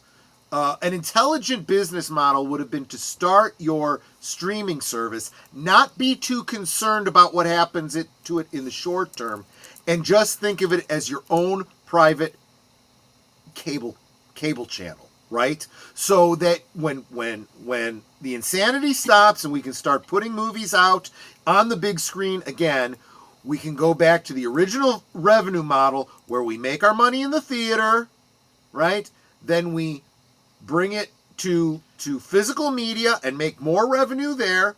Then we move it to our own proprietary streaming service until, if we want to in the future, re-release it in the theaters. I'm hoping this saves what's left of Trek. I'm hoping they shelve Trek for a few years. Shut down these Kurtzman nonsense. And because the problem is they keep wanting to jump in again, and then they jump in and they don't know what, they don't have a plan, and then it ends up a disaster. See, they've already canceled the next season of. There is not going to be a season 2 of Academy. Thank goodness, because it looks horrible. So it's very clear. It's very clear they're shutting down Kurtzman. Kurtzman is not going to be recontracted. My supposition is that if there is not going to be a contract with Kurtzman going forward, that necessarily decanonizes all of Kurtzman Trek. Good. It has to, because for legal reasons, that whole 20% difference, blah, blah, blah, blah, blah, that worked out great for them. They made nothing in licensing. And it makes it very easy for us to say, well, if we can't capitalize on it, then we're just going to shelve all of that. And that's yours. Nothing we can do with it. But there's nothing you can do with it either. And we are going to start a new series that doesn't even touch Kurtzman Trek. I want them to take some time off from Star Trek, though. I want them to figure out what they're doing. You know what they can do in the meantime? Why don't you remaster Voyager and Deep Space Nine? Give them the treatment you gave TNG. Clean those up, and just wait a few years. frankly, I want the Abrams Kelvin timeline, and I want the secret hideout Kurtzman discovery nonsense. I want that to fade away from memory. That's what I want to happen. And then Well, that therein lies the softer, more difficult to deal with problem that we've always had in fandom, and is these people that believe that whatever deuterocanonical thing that's out there to them is in their head canon, and for the most part the studios are going, no, it's not canon. Most hardline fans are going, no, that's not really canon. But you still have these people pushing what they read in some novel or something as absolute canon. It's like, well, you can play in your own sandbox. That's not the sandbox of Star Trek anymore. So we're always going to have people coming out playing Kling orcs. I'm glad you made this shift here, because I wanted to bring up Booger's comment. Just like the early days of cable, streaming services will bundle together eventually. This is the other problem. Part of understanding business is understanding.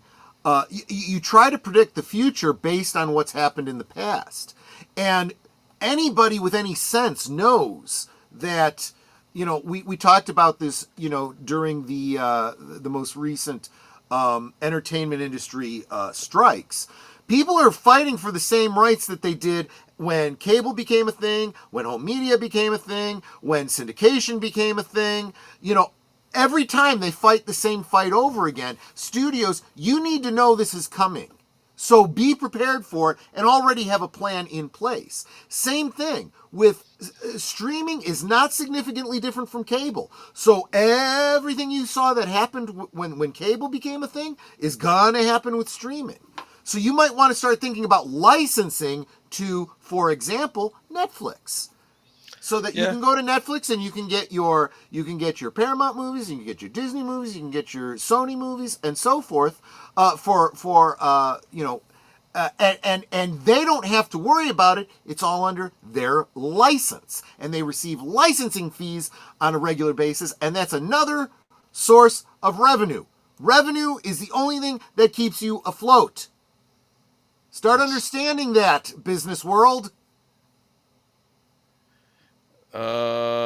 So moving on to. Actually, I didn't even read the article yet, did I? Sorry. Yeah. David Esley formally introduced himself as to the industry as Wall Street as chairman CEO of the new Paramount in a letter posted as the deal closed, outlining where the new team will focus most of its plans. The company will operate 3 divisions: studios, direct-to-consumer, and TV media. He touched on a thoughtful use of AI integrated across businesses, on supercharging streaming spending on premium exclusive content, focusing on sports, and investment in media networks appropriately based on the future business opportunity. Ellison and other executives team will be hosting their first press conference today at Paramount Global's. Okay. Technology is not and never will be a replacement for human creativity. Rather, it serves as a powerful multiplier from personal virtual production stages that unleash filmmakers' limited imaginations to AI-assisted localization that brings shows to new language markets overnight, to a proprietary ad tech stack that maximizes yield across streaming and linear platforms. We will thoughtfully integrate these tools into every aspect of work, Ellison wrote. So basically, you get the subtitles up for Japan to watch the latest episode of Tulsa King or something that night. I don't know. I still haven't seen Tulsa King. Well, my point is that if there's a new series, you can get they can be translated like that. That's what I think he's looking at AI, which I'm not necessarily have a problem with. We'll see.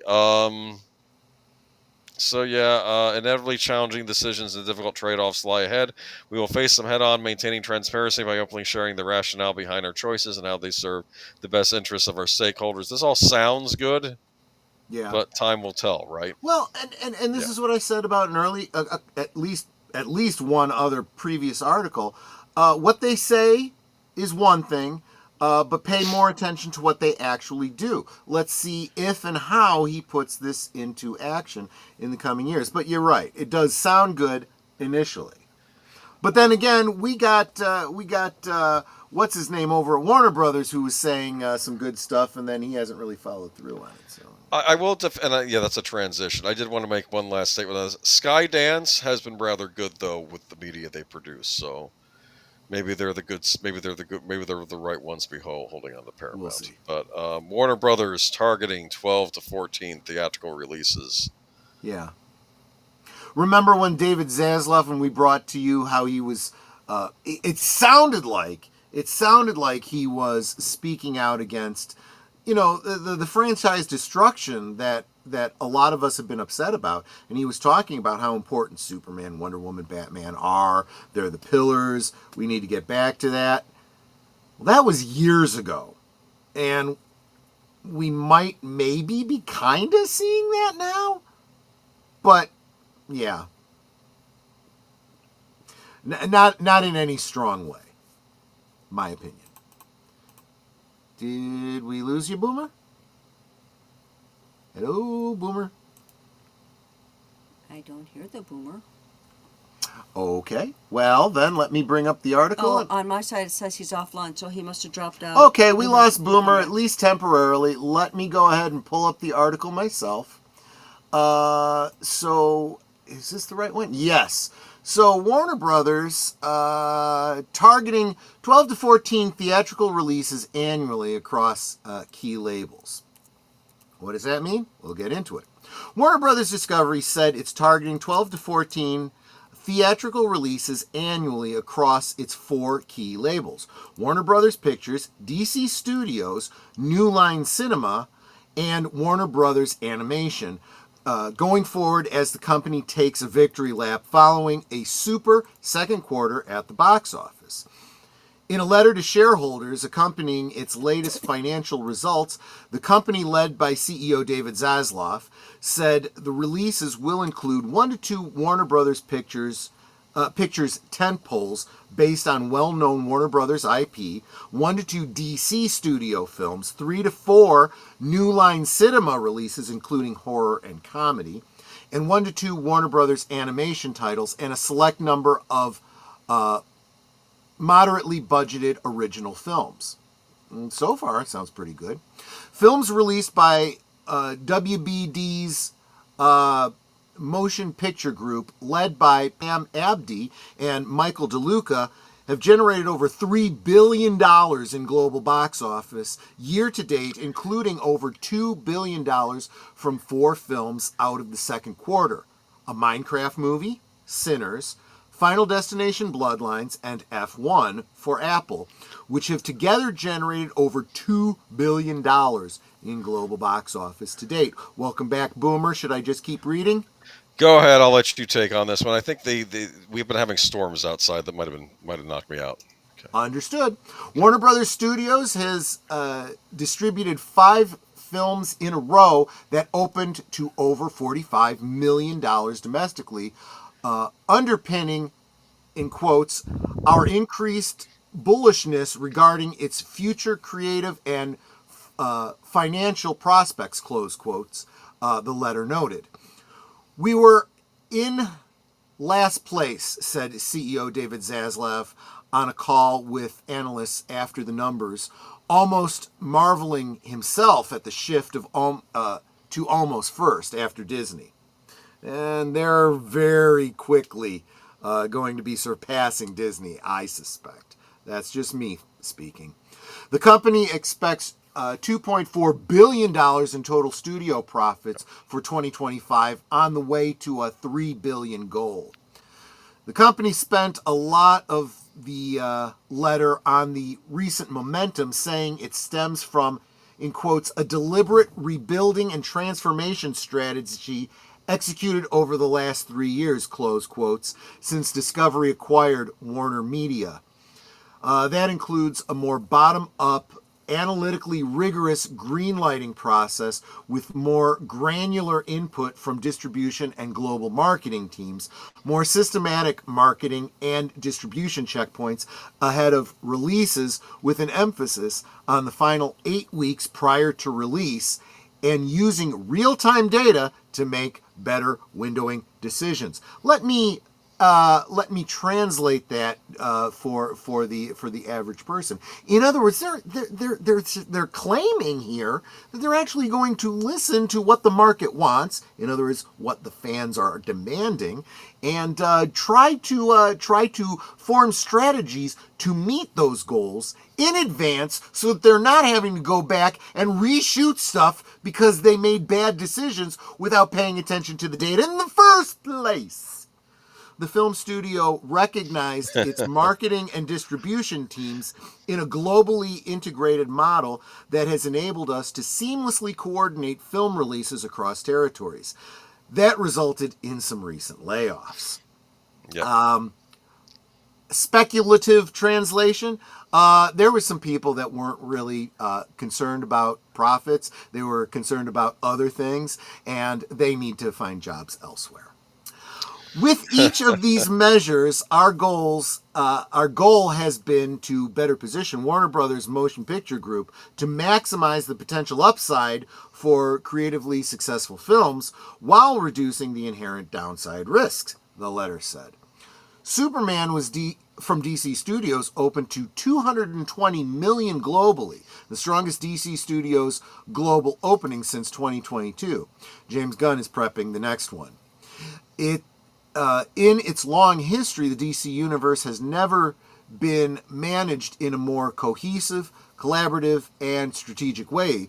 James Gunn and Peter Safran bring a unified creative vision to this beloved collection of storylines, and initial progress has heightened our long-term optimism. Gunn is busy on the next installment of the DC family, including The Batman 2 in 2027, preparing to begin shooting next spring, and the next Superman, as well as Supergirl, Woman of Tomorrow. I believe they're dropping that portion from the title for 2026. Just call it Supergirl. Yeah. Clayface 2026, and the next Wonder Woman, which I'm guessing they don't have a date set for just yet. They don't have anyone cast for it yet. Well, of course not. It's in development. I mean, they've already said how I want to play Wonder Woman. They're not going to cast her, though. But I wanted the actress that played Mary Marvel. I thought she would be perfect for Wonder Woman, but oh well. What do you mean involved with the Batman 2? That's not his thing. That's Matt Reeves, unless Matt Reeves had to step away.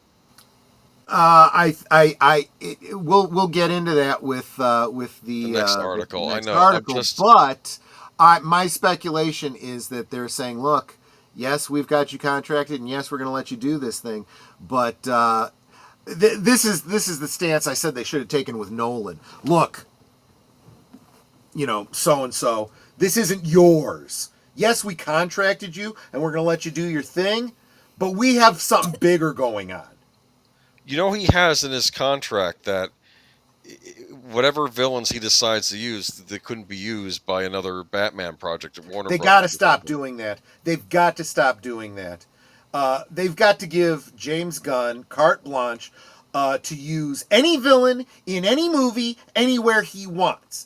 All of DC Comics has to fall under one umbrella. They got to stop apportioning it like this. Why can't There's no reason for that under Warner Brothers. I understand that under MCU when they have Universal and Sony and all these other companies owning a piece of that pie. There's nothing. Disney's hands are tied. Warner Brothers doesn't have that problem. They make that problem for themselves, and they got to stop this BS. This is what I don't understand too about the Matt Reeves Batman thing. Okay, you want to finish off the trilogy? Finish it off then. They could do parts 2 and 3 back to back and just release them, get them out and done with, and then you can bring in your Batman into this new universe that you're... But like I said, they never should have contracted with him the way they did in the first place. It was the same problem that they did when they contracted with Nolan. You got to say, look, I don't care that you have this idea that it takes place in a separate universe. It doesn't. If you want to write Batman, Batman exists in the DC universe. If you don't like that, go make a movie somewhere else. So what is he? Are they tying up all the villains now, though? So, like, what villains are they even allowed to use? Or is it going to be Deathstroke? Because I heard rumored that was what the villain was going to be in the Batfleck movie, and that's why I'm very suspicious in this one. It's going to be Deathstroke. I think they're going to have Deathstroke be the villain because they can't use the Joker. Yeah, I don't know. And the other thing is, the upside with all of this is that DC does tend to be a little bit better about keeping their rogues galleries separate. You know, Lex Luthor is Superman, and he's generally not everyone else unless there's some sort of a Justice League crossover kind of thing. You know, Batman's rogue gallery is mostly Batman's rogue gallery, or at least the Batman family. So, you know, there's generally not as big a problem as you'd have with, like, the Kingpin over at Marvel, where he's a Spider-Man villain and a Daredevil villain. Drives me crazy. You know, Doctor Doom, for crying out loud, Fantastic Four, the Avengers, the X-Men. I mean, he's all over the place, you know? So... That's why I'm saying, though, but Batman has this huge rogues gallery, and are they even allowed to use any of it while this other thing is going on, while Matt Reeves still hasn't decided what villains he's using yet for his trilogy? Like, can't they just tell him, you know, you figure out what you want to use so we can use the scraps? It's going to be Professor Pig? See, in your family-friendly Batman movie, maybe they you could use Professor Pig. Puzzler. I like that. The Puzzler. That's what I'm saying. I mean, and Deathstroke's a good villain. He's a top-tier DC villain. I don't really see him as a Batman villain, though, but I think that's what they're going to end up doing. Lately, Sasha at Casually Comics has been doing a series of videos about old Green Arrow villains, and there was the Red Arrow, and there was the Rainbow Archer, and there was, you know, all these other, like, oftentimes just one shots that recently DC is kind of starting to bring back a little bit. And it's like, yeah, it's those deep cuts that sometimes they need to bring back, because some of the big boys have been way overused. Yeah, but I feel, though, especially if you're establishing a universe, you would be great if you could just have the Joker and Batman fighting it out in your first Batman movie in this new integrated universe. Of course, I already have enough problem. We've already talked about our own trepidations about this new DC universe. Anyway. Not to mention, we've already had, like 4 different Jokers and, you know, 25 Well, then pick Batman. another big Batman villain, maybe the Riddler. But, of course, they already used the Riddler in the other Matt Reeves movie. Penguin is already tied up in that Penguin's damn tied up, series and all too. this kind of stuff. Yeah. Catwoman is tied up. And we've had, what, 5 different Catwomen, right? Are they going to drag Ra's al Ghul back? Because we already saw him done in the Nolan trilogy. Speaking of Batman 2, I figured I'd pick that picture. What do you think, huh? I know. That's a perfect one, yes. The Batman facepalm. The Batman 2 to shoot in spring. James Gunn writing next movie in the Super Family. So this is what drives me crazy about articles like this. Yes, James Gunn is writing next movie. I don't think he's involved with this Batman series. He's doing his own Batman series. So Robert Pattinson's diary continues to fill up as Matt Reeves' The Batman sequel is preparing to shoot in the spring, according to Warner Bros. Discovery. The Batman Part 2 will begin filming next year, the company said in a letter to shareholders Thursday evening on October 1st, 2027 for theatrical release. Oh, wow, that's a ways away. Yeah, it is. His first DC film premiered to huge success in 2020, grossing over $770 million worldwide. Pattinson starred in the titular role and will return to Gotham in Part 2. He's been busy so far this year shooting other tentpole features, such as Christopher Nolan's The Odyssey and Denis Villeneuve's Dune 3. So here's what's interesting. You have this actor who now had to got presented with other job opportunities while they were still trying to figure out the scripts for the sequel to this movie. So now he's tied up. Elsewhere, James Gunn is already preparing to write the next installment in the Super Family. David Zaslav also confirmed with a letter detailing Gunn is working on Supergirl, Woman of Tomorrow, Clayface, and the next Wonder Woman. Clayface, Okay, Gunn's Superman hit with David Corenswet as the forefront has surpassed $500 million at the global box office. Warner Brothers continue. DC Studios' universe of characters represents not only one of Warner Brothers Discovery's most valuable pieces of intellectual property, but one of the most valuable assets in entertainment. I assume they're either talking about DC or Bat or Superman. I don't know. Gunn came to Reeves' defense last year on social media when fans were criticizing the 5-year gap between Batman and Batman Part 2. To be fair, a 5-year gap is more fairly common in sequels. The DC Studios co-CEO said 7 years between Alien and Alien. So can I just call out?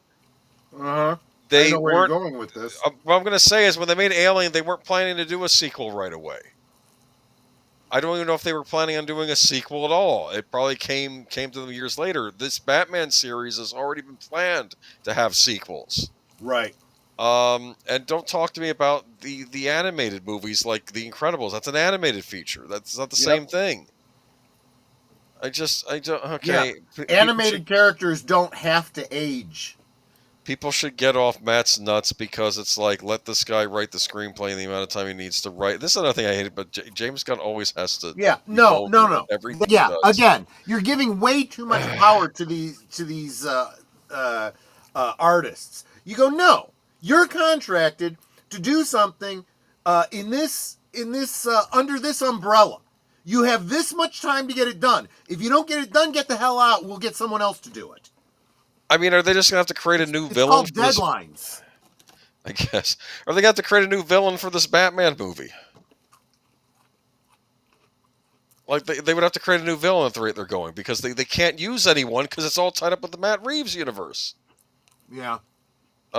Peacemaker debut of Lanterns in 2026. So, yeah. And of course, there's other news with this. Let's get to the next article. Sure. Good one. That's from Batman and Robin. Remember, that's Chris O'Donnell screaming, which I argue he went straight from playing Robin to Nightwing in the same movie. basically, yeah. DC Studios co-CEO James Gunn has stepped in to shut down rumors that Robin will appear in the Batman 2 now that writers Matt Reeves and Mattson Tomlin have finally turned in the script. Fans first latched on the hope that the Boy Wonder would play a part in the upcoming Robert Pattinson-led Batman sequel, following a report from Jeff Snyder. At the time, Snyder claimed to have learned details about the Batman 2 script, explaining that at least one version of Robin would show up. Many were already skeptical about how Robin would operate in Reeves and Tomlin's gritty take in Gotham, with Gunn now doing his best to douse the flames entirely. In a post on Threads, he calls the rumor nonsense, adding that only a limited number of people on the planet have even had a chance to read the newly turned-in script. Guys, please stop believing this nonsense, DC head said. I think 6 of us have read the script. No one knows anything about the Batman 2. But Gunn could be lying here, too, right? To be keeping a surprise under wraps. You know what, Robin? Go ahead. What I was going to say is, and actually Tom over at Midnight's Edge has been saying this for a long time. Other than James Gunn, there aren't a lot of people who know what's going on. So there is a lot of BS Fugazi out there, and I think he's speaking to that.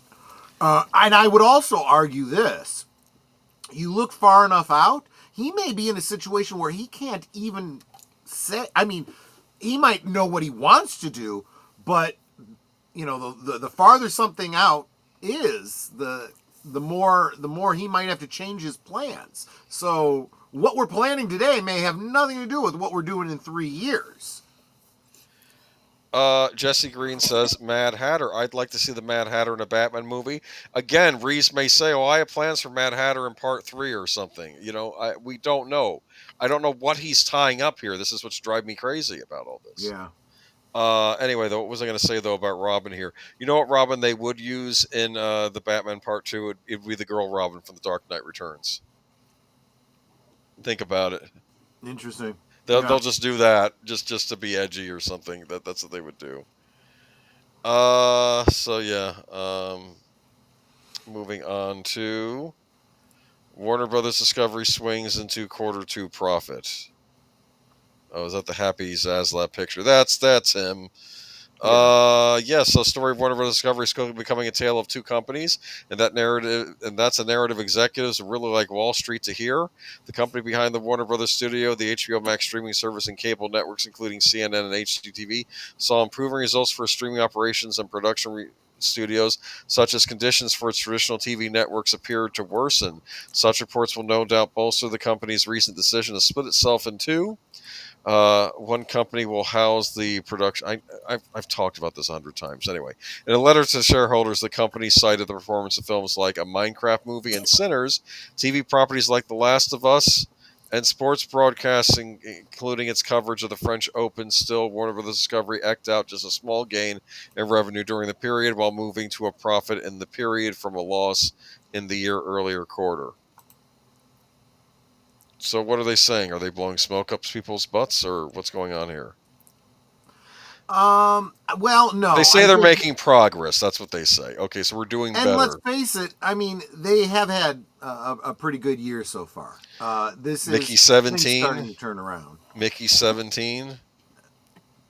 Yeah, but they've actually had more successes than they have in past years. So it's not like last year with Filet of Fish when that came out. And well, yeah. You know. Yeah, Minecraft did very well, and I heard Sinners did well, and I guess Superman did well also. Though I don't think these superhero movies are turning in the numbers they used to, like pre-pandemic. But well, and this is something I was thinking about in terms of the whole Marvel thing. Mm-hmm. I think there's a lot of, and I've actually mentioned this prior. There has been so many bad films that people are going, well, there's really no reason for me to turn back out. That's why this James Gunn reboot, it might be why it's doing better than the MCU, because enough people understand this really is a reboot. If I didn't like the Snyderverse stuff, I might like this, and are starting to turn out. It gets good word of mouth accompanying that. Oh, so it really is better than that previous thing. Okay, maybe I'll get in and start checking this out. And honestly, I think Warner Brothers isn't mired by as much negative press, shall we say, as Disney is.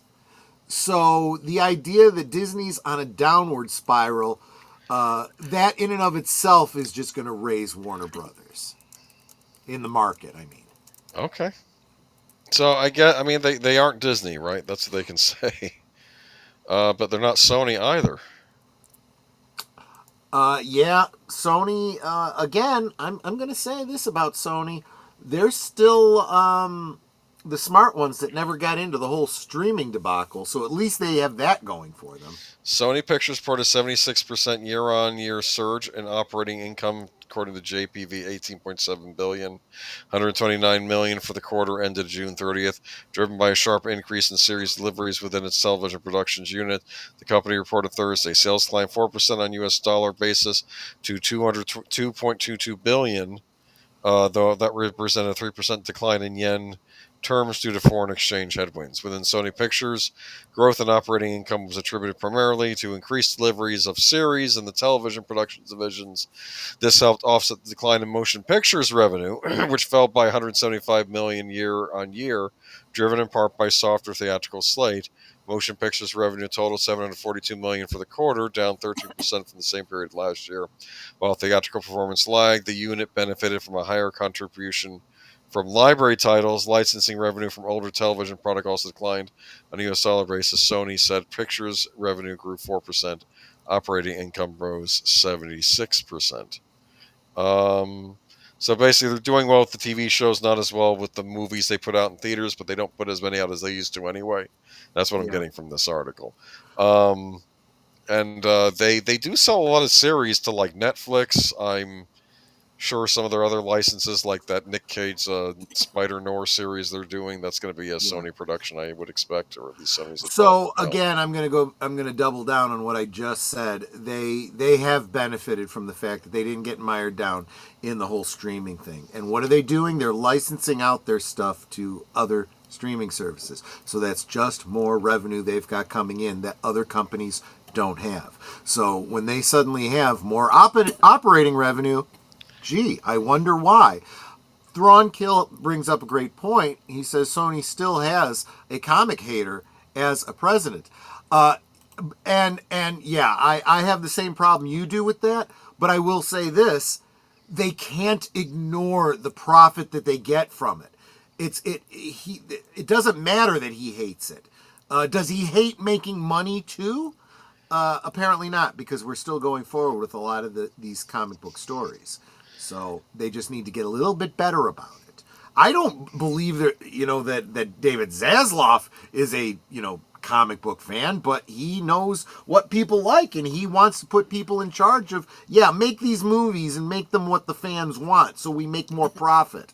Every executive should be thinking that way. Every single one. Not to bring up Nintendo's old president from the 80s, Yamauchi, a terrifying man who didn't especially like playing video games. He liked playing Go, the board game. Right. But he had a sixth sense, knowing what would sell. It was uncanny. And he knew Tetris would be a hit. He knew Pokemon would be a hit. Yeah. Even though these things were weird to me when they came out. So that's what you need as an executive. You don't have to like the stuff. Exactly. That's exactly right. You have to understand the business. Yeah. And you put people in charge of the more granular stuff who are the experts, right? That's what leadership means. The increase was fueled by third-party software titles in place of the network services. Okay, so they got money from the gaming side of things. Sony Music, you forget Sony owns a lot of music too. They have their own music thing. So Sony has their hand in a lot of pots. I don't know if there is. Are they into electronics still? I guess they still do that too. I guess. But Sony also pointed to strong momentum across its television animation slate. Second season of Last of Us earned multiple Emmy nominations and has been greenlit for a third. Sony Pictures Animation's K-pop Demon Hunters became the most watched Netflix original animation to date. More on that later. In features, 28 years later, toppled 150 million globally, while the anime title Demon Slayer Infinity Castle drew 12.55 million admissions and grossed 119.3 million in Japan, alone ahead of its international rollout. So they're not even done with that. I know Demon Slayer is a very popular manga series and I guess anime series. So if that gets a theatrical release over here, it should do pretty well too.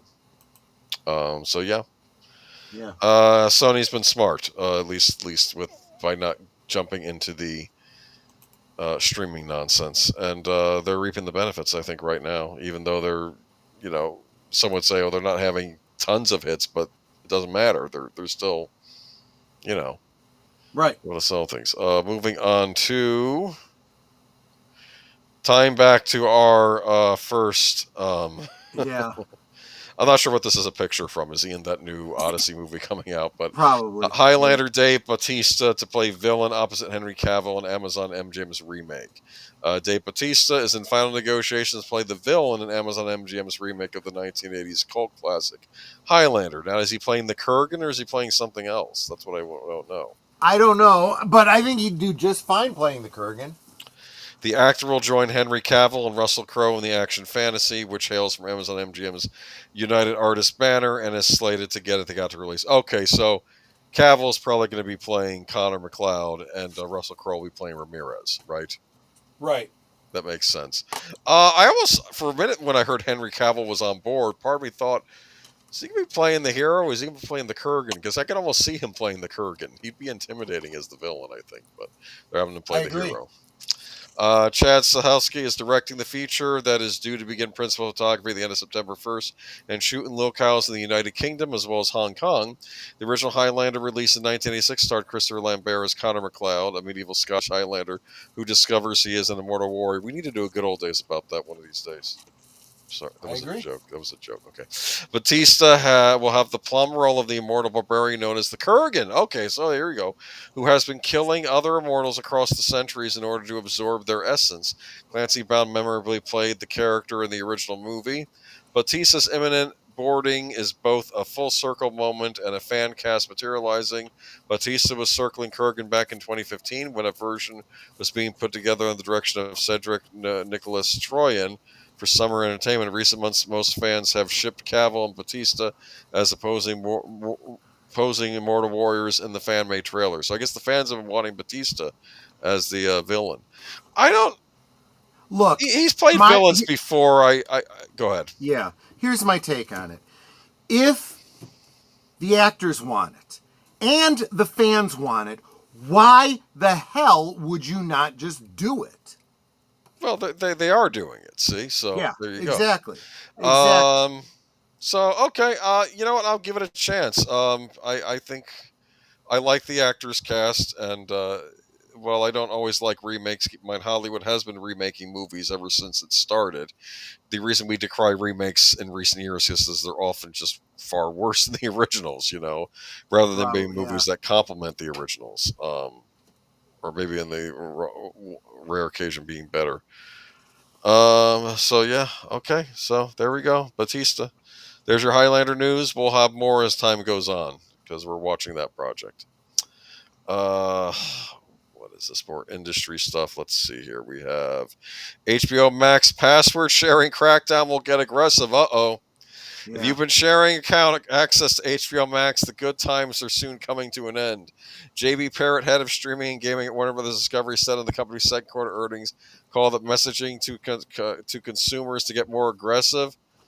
You better not do it or else. I'm sorry. Yep. The media company looking to close the loopholes by the end of 2025 with the impact starting to appear in its financial. This is nothing new with streaming. Netflix had done this junk years ago, right? I mean, yeah. Following Netflix's lead, Warner Brothers Discovery, Disney, and other media companies all ramping up their efforts to limit password sharing. So you don't want to give your friend in Tulsa, Oklahoma, the password, to your Max account. Right. The way streaming usually works is you can have multiple accounts on one thing, but they can't always be looking at the account at the same time. Do you understand? Right. So if me and somebody else and a third person jumps on HBO Max, one of us is going to get kicked out because not three people can be watching it at once. But they don't seem to like the sharing at all because what I do is we do household sharing. But to be fair, it's all in one household anyway, so it's not even a breach of anything. But at least it's nothing that they can prove. I mean, it's like they're going to tell you can't have someone in the room with you when you're watching a movie or something. Exactly. Asked about the inning, the process is in. Used the baseball cliche, Parrott said only by fourth quarter, said the process will be happening in a much more aggressive fashion. Okay. The message language right now has been fairly soft, cancelable message. He said it will start to get more fixed so that people have to take action as opposed to right now, such as having to be a voluntary process. So right now this is voluntary. So you're not even you're not even putting consequences on this yet. They're just asking, please don't do it. Well, I guess, yeah. Does anybody share their stuff? Or your sister-in-law in France, exactly. Oh, is that what you've been doing, Geek Flag? Not that I'm saying you have been doing that. Okay, moving on to... apparently, that latest... well, you got to tell your sister-in-law in France that she should be using a VPN. That there you go. Places her in your hometown. In the United States. VPNs, yeah. Exactly. They can get rid of commercials, too, apparently. So now, you sent me this, and I had no flogging clue what this was about. Look, I don't even know why I brought this up. I think I started watching it before the stream. I don't know that this is my cup of tea, but it's entertainment news. It's definitely not mine. This is apparently a huge hit on Netflix, and let's just say several of the younger women I work with at work have been screaming about this. I thought I would just bring it up. I'm guessing based on the title, it might be something Netter might be interested in. Maybe K-pop Demon Hunters. Yeah. This is. It could have gone totally off the rails and gotten weird in a bad way. K-pop Demon Hunters co-director Maggie Kang jokes at The Hollywood Reporter. The animated feature is officially shot to number 4 spot on Netflix's most popular English language films list with 158.8 million views according to data released last Tuesday. The project, which chronicles the adventures of Huntrix, a girl group comprised of 3 members who just happen to also fight monsters from the underworld, has been the surprise hit for the streamer, and its soundtrack has spent several weeks on the top 10 of the Billboard 200 chart. Oh, so you can actually sell the soundtrack with the K-pop songs on it. Demon Hunters has done surprisingly well considering the fact that it is an original IP, something of a rarity in discussing in successful animation in recent years. I'll say this, for all my complaints about Netflix, they do original stuff. Yes. Going into the film, Netflix execs say they know they had an audience who would tune in, but the scope of Demon Hunter's reach has grown far past the initial target demographic. We knew younger female audiences and K-pop anime fans would love the film, but it's been incredibly gratifying to see it embraced by an even broader audience and become a favorite film for both adults and kids.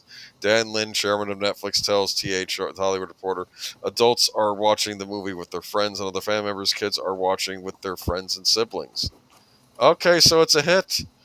Film inspired TikTok trends. Real K-pop groups like Zero Base One has recreated the film's fictional boy group Saja Boys along with a dedicated fan base online. It's also so fun to see KPDH music covers, cosplay, dance reels, and fan art online made by everyday fans all the way. Okay, so this is the big summer hit, I guess. This is so yeah. That's why I bring it up here. So I don't know. This might be a Netter thing. I don't know. What do you think, Netter? Oh no, I was busy looking for a film. I didn't hear anything you said. Okay, K-pop Demon Hunters. It's the big hit on Netflix right now. It's an Unless animated movie. it's BTS, I have no interest. Okay. Well, maybe they're in it. I don't know. Anyway, No, so because those are girls on your screen, and BTS are guys. well, there Yeah. is a boy band in the movie too. Okay, Oh. that Cool, shows cool. up. I'm sure these are fictionalized, Well, these but are- didn't you say they had soundtracks for these too? The soundtrack is apparently doing very well for this movie. So yeah, so big hit on Netflix. Oh, the animation side of the internet is loving K-pop Demon Hunters. Well, this is why we put this, so we don't sound like boomers every week. Well, There you go. Check out K-pop Demon Hunters. I'll probably try to finish the movie later, but didn't have time. So let's move on. This is going on forever. Former Superman. Okay, the final article of the night. This one came out of left field. What? Look at this. Former Superman actor says he's joining ICE. Former Superman actor Dean Cain has revealed that he's joining the ranks of the U.S. Immigration and Customs Enforcement's ICE agency, showing his support for U.S. President Donald Trump immigration crackdown. The comic book hero that Cain portrayed in the 1990 television show Lois and Clark: The New Adventures of Superman might have been an immigrant himself, but it seems the actor has a more hardline view on foreign arrivals in the United States. For starters, not that we want to get political here. In an interview with Fox News Wednesday, Cain revealed that he decided to join the agency after sharing one of ICE's recruitment videos on social media the day before. I'm actually a sworn deputy sheriff and a reserve police officer. I wasn't part of ICE, but once I put that recruitment video out there and you put a little blurb on your show, it went crazy, Cain told Fox News' Jesse Waters. So now I've spoken with some officials over at ICE, and I will be sworn in as an ICE agent as soon as possible. Asked what motivated the move, Cain, who is well-known conservative in Hollywood, said, "This country was built on patriots stepping up, whether it was popular or not, and doing the right thing. I truly believe this is the right thing." Okay. Cain described the U.S. immigration system as broken, saying Congress needs to fix it. The interim president Donald Trump ran on this. He is delivering on this. That's what people voted for. That's what I voted for, and that's what he's going to see through. And I'll do my part to make sure it happens. Okay. So I did not see this happening, but Well, it didn't strike me as terribly surprising. He has been a volunteer police officer in his community for a long time, so he's actually been involved in law enforcement for quite a while. I mean, and it's one of those pretty meta things. Like, this guy was Superman, and now he's actually trying to fight crime in his community. I love that. And, there you go. So the idea of trying to help the immigration officers, I think it's brilliant. I'm looking forward to seeing what happens with that. If nothing else, if absolutely nothing else, at least he can be a kind of like spokesperson, or kind of also a morale booster. Exactly. They've been getting a lot of hits lately for just doing their jobs. So yeah. So that ends the night with Geeky Geezers. Yep. But that will not be the end of Aged Boomer this evening, because Aged Boomer will be on reserved seats with deleted scenes in a little while. 5 past midnight. In fact, if you are watching on Netter's channel or you're watching on my channel, as soon as we end here, you should be forwarded to deleted scenes for that show. So we will have an interesting conversation. And I'm not going to tell you what it is yet. You have to tune in to find out.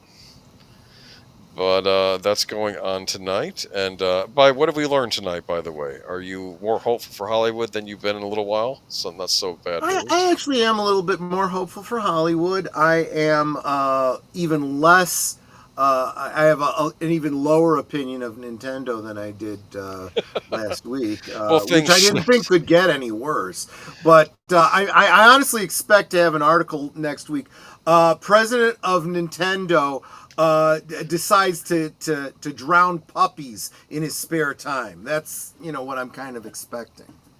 It'd be funny if at this charity event they do a speed run of a game they didn't realize that was owned by Nintendo, and then Nintendo takes all the money they raise for Doctors Without Borders and sticks it in the bank. What do you think? Oh my gosh! I'm sorry. At this point, nothing Nintendo does would surprise me, unless it was they decide to give something away free to charity, or make free DLC for current customers or something like that. You know what kills me? Years ago, and I don't know if they still do this, they probably don't, but they used to actually have Nintendo hospital stations, like for sick kids in hospitals, and these would be like specially made stations with like a Nintendo or a Super Nintendo, so the sick kids could play the games and these things. I don't know if they still do that. Probably not. Sure, but now you have to put in a $1. Or a vial of your blood, maybe. Yeah, exactly. So anyway, moving on though to tomorrow night. What you got going on? So tomorrow night, it looks like the members of the channel have spoken, and they want to watch Happy Gilmore 2. So that's what we're going to be watching in a private members only watch party. And if you are not a member, you can still join us for $2 a month. Well, actually $1.99 per month. You can be a member and support my channel, and get all of the benefits of membership, including weekly watch parties on Mondays. Sometimes things that you can't find anywhere else. But not Bad Ronald. I've been thinking about Bad Ronald, and here's what I'm going to say to you. We can do a Bad Ronald watch party. If like, I don't know, maybe I'll set a goal and say, if I get $50 in super chats, I'll watch Bad Ronald. And do a review on it or something. You must watch Bad Ronald. Anyway, moving on though to Tuesday night, we actually have a very and if you special. expect me to watch it with them, that's got to be $75. There you go. We have a special Sparkled in 21 though on Tuesday. We're actually watching a kind of a spoof Twin Peaks thing, right? Really? No, wait a minute. I know. I'm not telling the truth. No. Okay. Yes, we are going to be watching the Psych Twin Peaks homage called Dual Spires. Like that. And not only the episode, the extended episode off the DVD, and the behind-the-scenes footage. So we're gonna. I'm excited for that. Yeah. It's gonna be a lot of fun. One thing I will say though, I'm probably not gonna have subtitles. Usually when I do rewatches with you guys, I have subtitles. I probably won't for this, especially not for the behind-the-scenes footage. But we'll just have to listen up real close. And so yeah, I think that's gonna be a lot of fun. Then Wednesday evening, anything going on? Oh no, actually, Tuesday night you have the Blake 7 podcast after. Of course. The next episode of Blake 7, the second episode of season 4, which is Power. They're trapped inside Xenon base with a ticking time bomb, and that time bomb is attached to a nuke, so they need to get out. There's a very, very firm time limit on that. Yes, but Wednesday, you don't have anything on Wednesday, right? Nope. Okay. So yeah, as far as I know, nothing. So I would encourage you to get over to Pop Culture Breakdown if you're not watching anything else. They're going to be talking about Star Trek 4, the movie that they love. So definitely make sure you go over there and say hi and tell them I send my best regards. That would be Wednesday. Thursday, Wilkie's Movies and Music. Yes, Corey from Wilkie's Movies and Music will be sitting down with Netter on Thursday evening at 9 Central, 10 Eastern. He's a great channel that just recently became monetized. So let's give him the love and the encouragement, and if you're not already, the subscriptions, and maybe by the end of the stream, he will have earned a membership from you. That would be nice. So that would be Thursday on Netters Network. I want to say real quick hi to Daniel Berry, Sports Highlights, who just dropped into the chat. Happy Sunday to you as well, my friend. Good to see you. Which brings us around to Friday.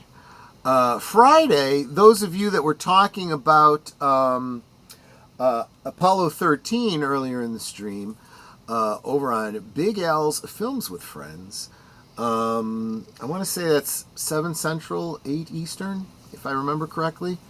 Double check on his channel. He's already got the stream up. He will be doing a Films with Friends viewing of Apollo 13. I'm not positive that Netter and I will be there. We have been invited. I did tell Big Al, depends on, how our schedules are looking at the end of the week, but we will try. Again, to kind of 7 p.m. Eastern time, so that would be 6 p.m. Central time. Thank you, Deleted Scenes. I think Deleted is going to be over there with him, though. And again, yeah, to honor Jim Lovell, because definitely deserves it. Godspeed to him. But that'll be immediately then followed at 9 Central, 10 Eastern. Last call. Boomer and I are still banging out what we're going to be talking about. We've got some ideas, but don't want to commit to them until we know we can do it. So look forward to that on Friday. And then Saturday night on Netter's Network Retro Cinema, if we can find it, we are hoping to bring you the movie by Dead Gentleman Productions. Dead Gentleman Productions, The Gamers. But I had noticed that The Gamers, the original film that they produced, was only 48 minutes long. So I was going to suggest that we do The Gamers and its sequel, Darkness Rising, which would be about 2.5 hours, which would be a little bit long. But if you guys are amenable to that, maybe that's what we do. So we'll see. But yeah, it'll be something in the Dead Gentleman Productions gamers milieu there. And that brings us around to next week. Next week, actually, I know what we'll be doing next week because the news hasn't happened yet. Okay. True. Hopefully fewer, if not no, celebrity deaths. But we'll see. Here's hoping. All right. Y'all have a good week. Thank you so much for stopping by, and we'll catch you next time. Take care. Hope to see you over on Deleted Scenes channel in a little bit. Take care, everyone. Bye-bye. Bye. Bye.